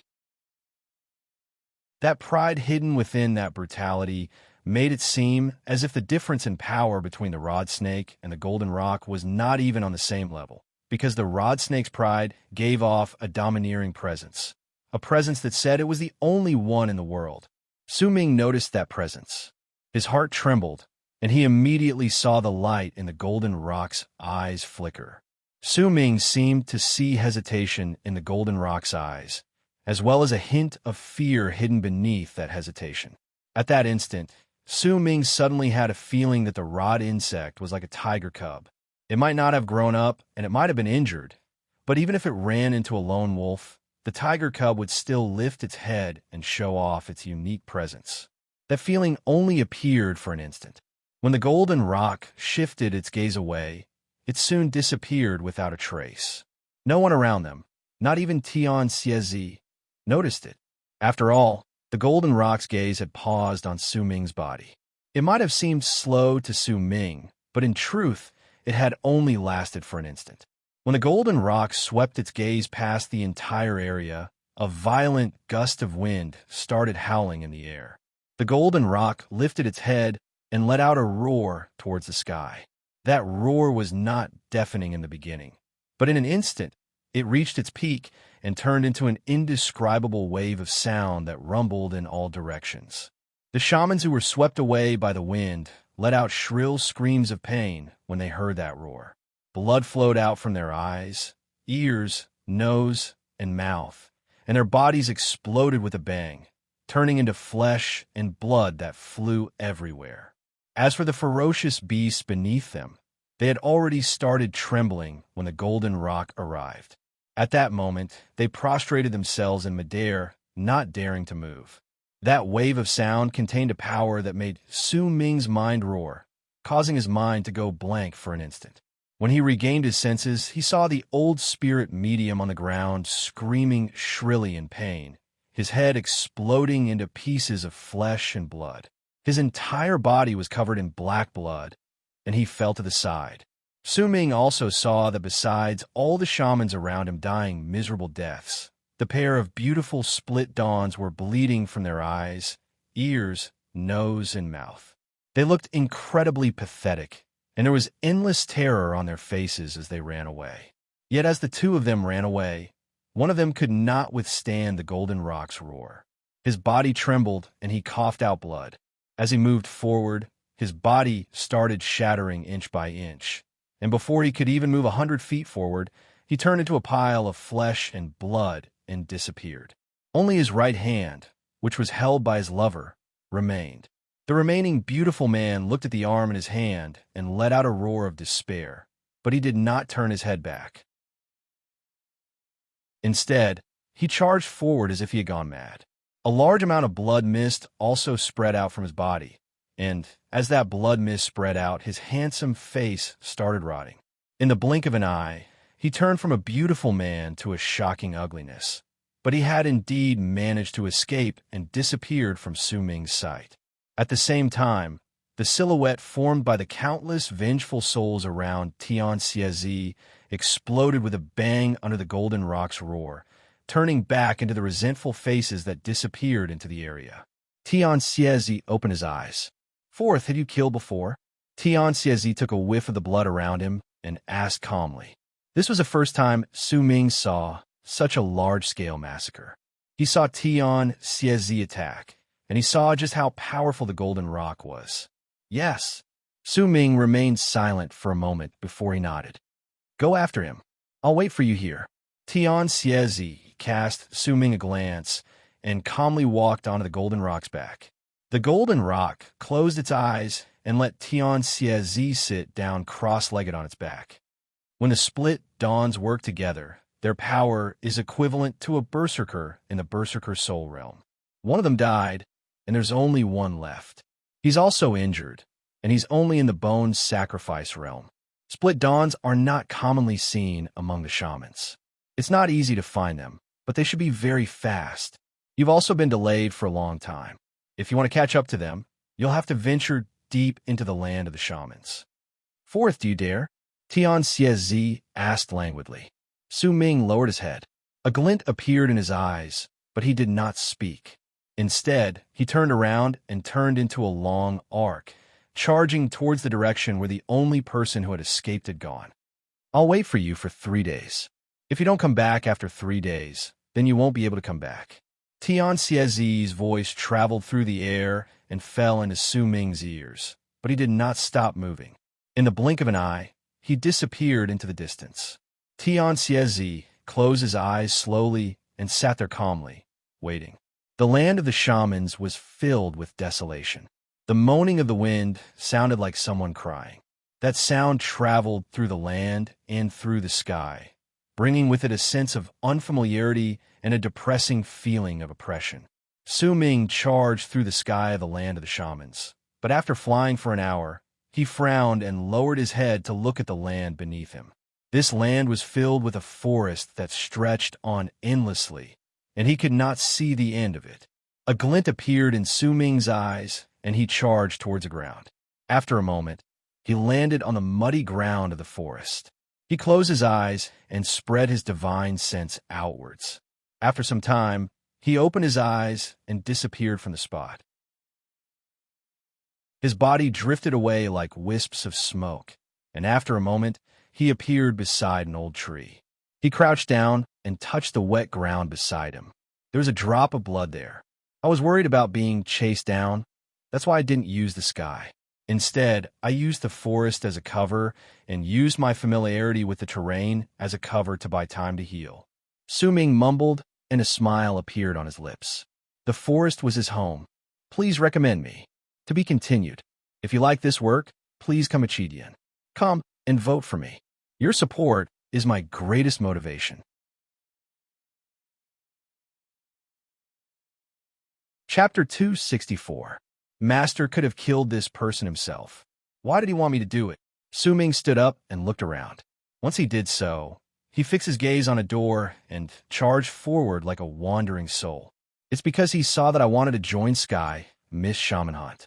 That's why instead of waiting until then to come into contact with the horrors of the shaman tribe and fight against them, why don't he give me this chance now? Let me start my first shaman hunt ahead of time. Su Ming's eyes sparkled. He would occasionally stop in the forest, and once he observed his surroundings, he would either continue moving forward or change his direction to give chase. Time trickled by. Su Ming's speed increased, and the number of times he stopped also decreased. He had already accurately located the place where the person was fleeing to. In fact, when he closed his eyes as he charged forward, he could vaguely feel that there was a man whose white robes had been dyed red and whose beauty had turned into an ugliness was swiftly fleeing with a dark expression on his face. When the first day was over, Su Ming could feel that the distance between him and that person was rapidly being shortened. Su Ming knew that this was the land of the shamans, and there might be other shaman tribes in the forest. He had to catch up to them as soon as possible in this chase, and he had to do it cleanly. He could not afford to waste too much time fighting against them. Otherwise, not only would he face danger, but he would also face the danger of not being able to return after 3 days. As his master had said, he would never be able to return. Tian Xiezi said 3 days, and Su Ming believed that it would definitely be 3 days. Perhaps it was not because Tian Xiezi did not want to wait, but because if 3 days passed, someone that the purple-robed Tian Xiezi could not fight against would appear. That was why he told Su Ming to wait for 3 days. Right up to the end, Tian Xiezi had never asked Su Ming to bring back the person's head. He only asked Su Ming to chase after him. Su Ming understood all of this. His master's intentions were clear. He only wanted him to experience the process of shaman hunt. He did not ask him to succeed. His only request was the last sentence. 3 days. He had to come back within 3 days. When half of the second day had passed, Su Ming had already entered the deeper parts of the forest with his speed. It might be noon, but it was difficult for sunlight to penetrate through the layers of leaves. The leaves fell on the forest, and the ground was covered in mud that gave off a rotten stench. As Su Ming walked forward, he suddenly came to a halt. Before him was a small hill in the forest. The hill was not tall, and it was covered in plants. However, Su Ming saw a person at the top of the hill. This person was squatting there, his ugly face filled with gloom as he stared at him. Their gazes intersected in midair and crashed into each other. Su Ming's mind trembled, but he instantly regained his senses with a single thought. As for the man on the top of the hill, his body swayed, and a solemn look appeared in his tired eyes. He even used the force from that one move to move back down the mountain. A glint appeared in Su Ming's eyes, and he charged towards the small mountain. The instant he stood at the top of the mountain, he saw the man lifting his hands and pressing them against his chest to the mountainside. He coughed out a huge mouthful of black blood, which floated in midair and squirmed before turning into black arrows that charged towards Su Ming. Su Ming could already tell that this person was at the end of his rope. As he chased after him, the man had clearly noticed him and could not choose to heal himself. If he attacked now, he would reveal the severity of his injuries. Su Ming let out a cold harumph and took a step forward. He did not avoid the incoming arrows. With his speed, he could just ignore them. As he took a step forward, green light shone at the center of his brows. The mark of the sword shone and was about to fly out. Yet at that moment, Su Ming's expression changed. His foot landed on the foot of the hill, but the moment he did so, he immediately felt that the slope of the hill, something was wrong. The man lifted his head swiftly, and a cruel smile appeared on his lips. With one move, he charged towards Su Ming from the mountainside. He was so fast that Su Ming could not see him clearly with his naked eye. If the man had possessed this sort of shocking speed since the beginning, then Su Ming would have never been able to catch up to him. The moment the man's speed suddenly became incredibly fast, Su Ming could clearly feel that his speed going down the hill had gone against everything he knew. He had become much slower in an instant. It was as if they had exchanged places. He was going up the hill, and the man was going down the hill. That was why there was such a difference in their speed, but that was clearly not the case now. All of this happened in an instant. The man's arrow closed in on Su Ming. He might have dodged it, but the moment he did so, the man closed in on him with that shocking speed. A life-threatening sense of danger instantly surged up Su Ming's body like a tidal wave. All the hairs on his body stood up, and it was as if his body was being sucked in by the mountain. Even if he wanted to fly up, he had become much slower. With the man's shocking speed, there was no way he could avoid the man's clearly prepared killing blow. It had been a long time since Su Ming experienced this sort of life-threatening feeling. When he felt it, his eyes instantly calmed down, and he became as calm as an ancient well without any ripples. His first move was to surround his entire body with black mist, and a black armor appeared on his body as he went down the hill. There was a murderous aura coming from that armor. It was his divine general armor. The instant the armor appeared, Su Ming's second move was not to bring out Han Mountain Bell to defend himself once again. Instead, he activated the power of his divine sense. His body might have been slow, but once he spread his divine sense outwards, he could vaguely see the trajectory of his incoming enemy's attack. He saw the man swiftly closing in on him. As the man lifted his right hand, the nails on his fingers turned incredibly sharp. There was also darkness surrounding them, and they charged towards Su Ming's chest in an instant. Once Su Ming saw all of this clearly, he turned slightly to the side. With a bang, Su Ming's entire body trembled. His divine general armor could not withstand the force and started crumbling. However, as it crumbled, it recovered in the span of a breath. It repeated itself a few times and negated the power of the man's claw, but Su Ming's body also felt a sharp pain from the tremors. Because his divine general armor was just an illusion and did not possess physical form, he had not gone to the Great Yu Dynasty to retrieve his real armor. That was why, while the armor could withstand the power of the man's claw, it could not withstand the armor blade that was formed when the man placed his fingers together. It was a black piece of armor that was about the length of a dagger. If anyone took a closer look, they would be able to tell that it was a turtle shell. If that armor was split up, it would exist between the man's fingers.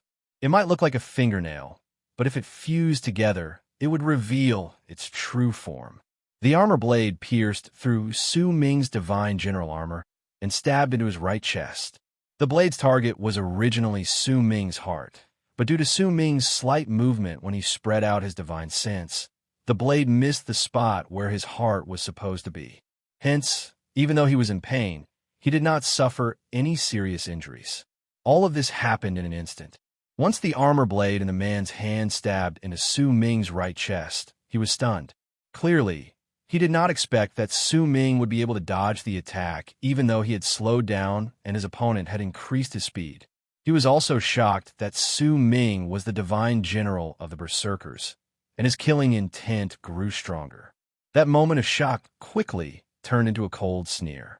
The man was just about to pull back his armor blade when he saw Su Ming lifting his head and the monstrous, murderous aura in his eyes. But that was not all. He also saw that Su Ming's right eye was dyed in a shade of red that was clearly different from his left eye. That enchanting shade of red was a shade of blood that looked like the moon. For some unknown reason, when the man saw it at such a close distance, he was shocked. "This blade is pretty good. I'm taking it," Su Ming said hoarsely. His left hand had already seized the armor blade that was stabbed into his right chest, and he held it tightly, causing the man to be unable to pull it back. At the same time, a bell chime came from within Su Ming's body. That bell chime reverberated in the air, causing layers of ripples to appear around Su Ming and the man. That bell chime sounded solemn, but when it fell into the man's ears, it was as if the heavens were roaring in anger. It turned into a roar, causing his body to tremble. Even if he had increased his speed with the mysterious power of the mountain, he could not help but freeze for a moment. The instant he froze, Su Ming's right eye turned crimson, and the murderous aura around him was so shocking that he rammed his head against the man's head. With a bang, the man let out a shrill scream of pain. He was just about to move away when Su Ming's right hand had already seized his shoulder. He lifted his head and took a step forward, pushing the man's body and ramming his head against the man's head once again. The man retreated a dozen-something steps and rammed his head against the man's head a dozen times. His face was covered in blood, and terror appeared in his eyes. He was already at the end of his tether. In fact, the power he could bring out with his current level of cultivation was only equivalent to the middle stage of the Transcendence realm. If he had calmed down, then with the unique divine abilities of the shaman tribe, he might have had a chance to escape. However, he was first frightened by Tian Xiezi. Then he saw his lover killed with his own eyes. As a split dawn, once one of them died, it would be difficult for them to pose any threat to their enemies. The split dawn might be very important, but its weakness was also incredibly great. As he fled, he had originally planned to kill Su Ming to take his revenge, but he did not expect Su Ming to be so ruthless. The blood-red light in his right eye had also filled the man's heart with terror. In the midst of his terror, green light shone at the center of Su Ming's brows. At such a close distance, the small virescent sword swayed and sliced through the man's neck. Blood gushed out, and the man's head fell to the ground. That was why the strange thing about the mountain was that the blood he coughed up and the blood on the ground did not flow down the mountain, but up the mountain. As Su Ming let go of the man's hand, the man's corpse fell to the ground. Su Ming grabbed the man's head by the hair. His face was pale, and his breathing was rapid. The shell blade was stabbed deep into the right side of his chest. Su Ming took a deep breath and was just about to turn around and head up the mountain to leave when he suddenly turned his head to the side and looked towards a forest not too far away. There, he saw a boy dressed in bee skins. His face was pale, and he was staring at Su Ming blankly. There was a crude bow in his hands. On his face, Su Ming saw the tattoo that belonged to the shaman tribe. This was a child of the shaman tribe. Su Ming fell silent. He cast the boy a glance, then with his hand on his chest, he turned around and walked briskly up the mountain. Big brothers, please give your recommendation tickets a little more effort to be continued. If you like this work, please come to Chitian. Come and vote for me. Your support is my greatest motivation. Chapter 265. The sky in the land of shamans was vast. Not too far away from sky mist barrier was the edge of the land of the shamans. The ground was covered in blood. Even when wind blew past the land, it could not blow away the stench of blood. A golden rock that was about 10,000 feet big floated in the sky. Around it were hundreds of ferocious beasts lying prone, not daring to move, as if they were waiting for the golden rock's orders. The golden rock had its eyes closed. On its back was an old man with his eyes closed. He was sitting cross-legged, and his purple robes looked as if they were dyed in dried blood in the wind. Tian Xiezi had already waited for a day and a half here. He would wait for another day and a half for his fourth disciple, Su Ming, to return. This was a trial and also a test for Su Ming. It doesn't matter whether you get through the first change of heart. You are still my disciple. As long as you live, then one day, you will have the chance to get through the change of heart. But during Sky Mist Shaman Hunt, the living will leave and the dead will return. Tian Xiezi mumbled and opened his eyes. I'm not worried about your change of heart. I might not know what you went through in the past, but I have confidence in you during your first change of heart, especially after you saw him create sun. You should be able to let go of the burden in your heart. What I'm worried about is you might be ruthless, but you don't belong to the land of South Morning. You don't have enough understanding towards the hatred of the shamans, and you might be a little soft-hearted. There was no longer any ruthlessness in Tian Xiezi's eyes, only calmness. He looked into the distance and watched quietly. If anyone followed Tian Xiezi's gaze and looked into the distance, they would find that there was a small hill in the endless forest about a day and a half's journey away. Su Ming stood on the small hill. He did not turn his head back to look at the boy not too far away from the foot of the hill.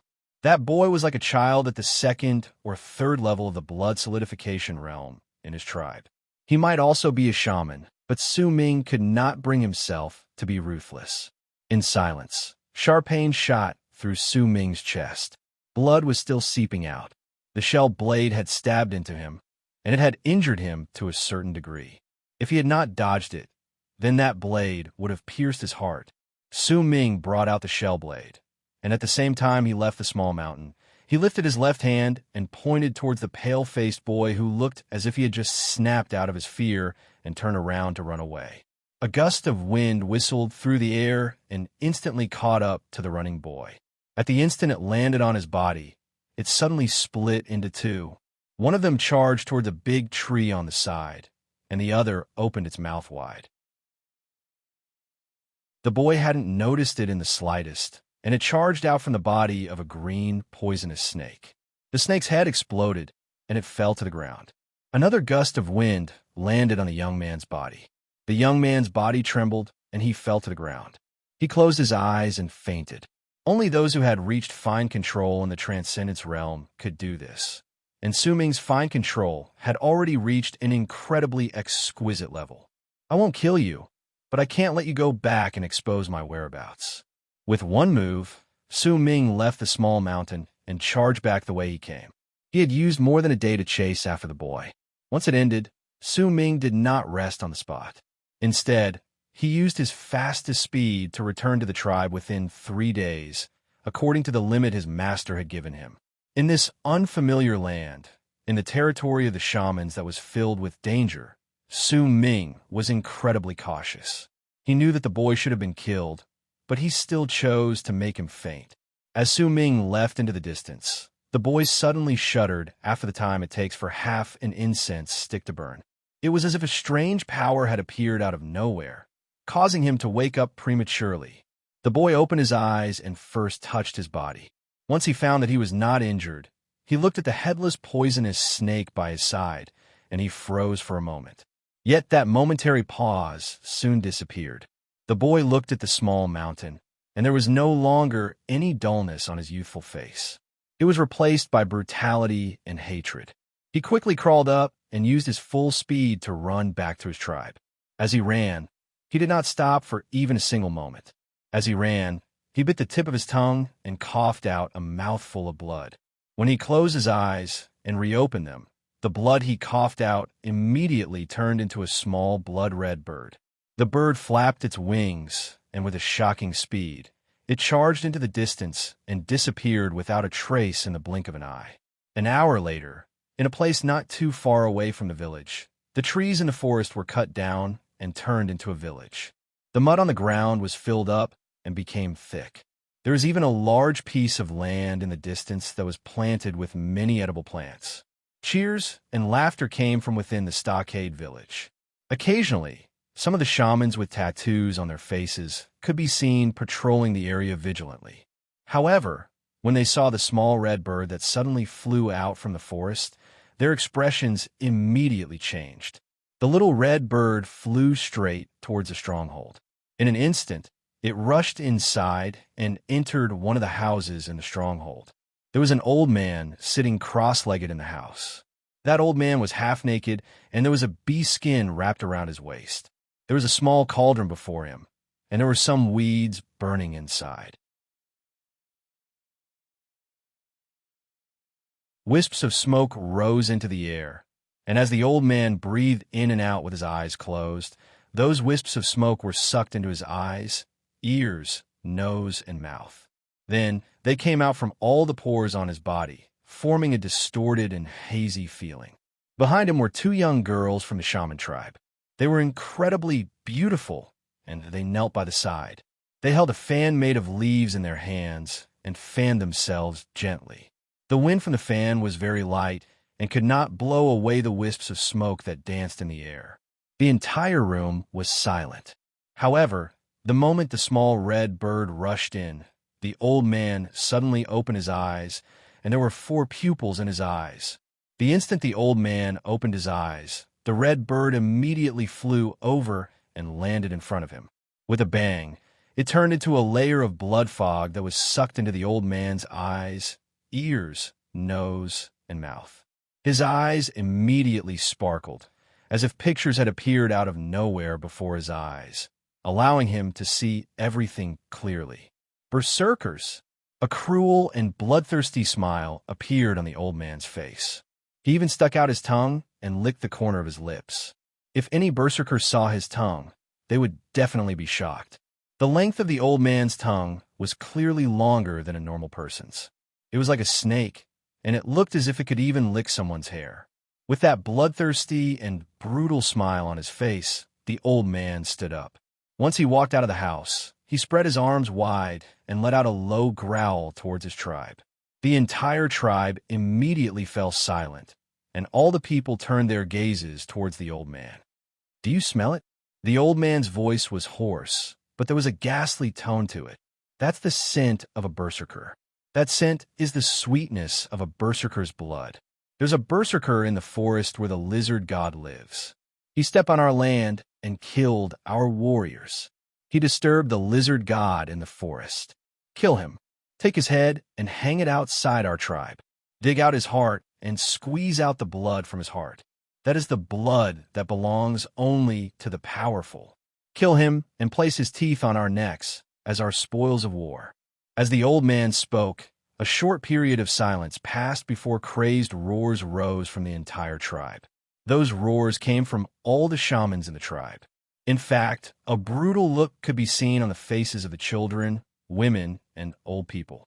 The old man took a step forward and turned into a long arc that charged out of the tribe. Behind him, there were nearly 20 people who followed him and charged into the forest outside the village. Once they left the village, they split into two groups. The old man led a few people and charged into the sky. As for the others, they searched for clues in the forest using the searching arts passed down by their ancestors. Su Ming moved through the forest quickly and did not stop for even a single moment. Blood was no longer seeping out his chest, but the pain in his chest only became worse as he continued charging forward. Su Ming had once considered flying, but the moment this thought appeared in his head, he gave up on it.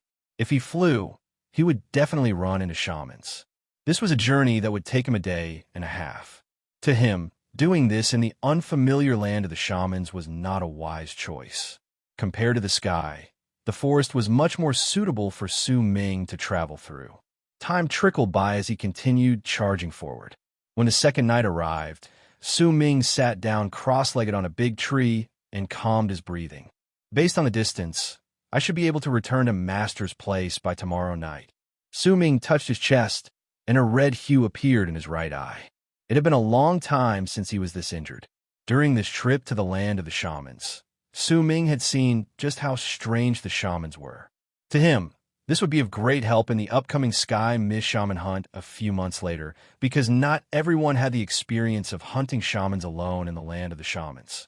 As Su Ming breathed in the air that belonged to the shamans in the forest, the oppressive feeling he felt when he first arrived in the land seemed to have dissipated by a large margin. "I didn't expect Master to have the shaman tribe's sacred beast. I might not know what a sacred beast is, but just one roar from this beast was enough to make that spirit medium crumble, severely injure the Split Dawn, and kill all the other shamans in the area. This power!" Su Ming sucked in a deep breath. He remembered the other sacred beast he had seen before. In his memories, the sea of clouds tumbled about like black fog that covered an area of several thousands of lease, and there was a gigantic mackerel pike. There was also the figure of a girl standing on the mackerel pike. Uncle Masterby can actually fight against this sort of sacred beast.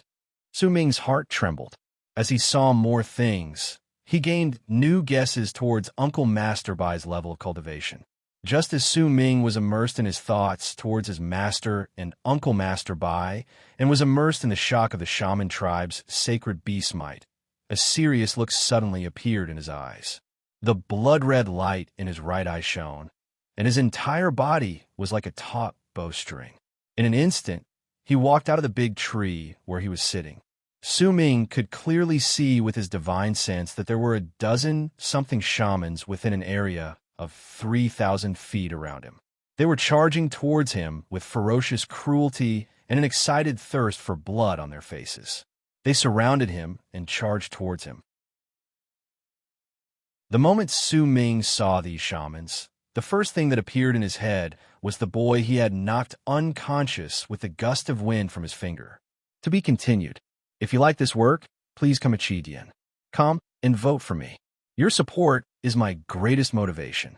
You're tuning in to the Warrior Lore YouTube channel. Don't forget to subscribe and join us on this journey to catch the most captivating stories.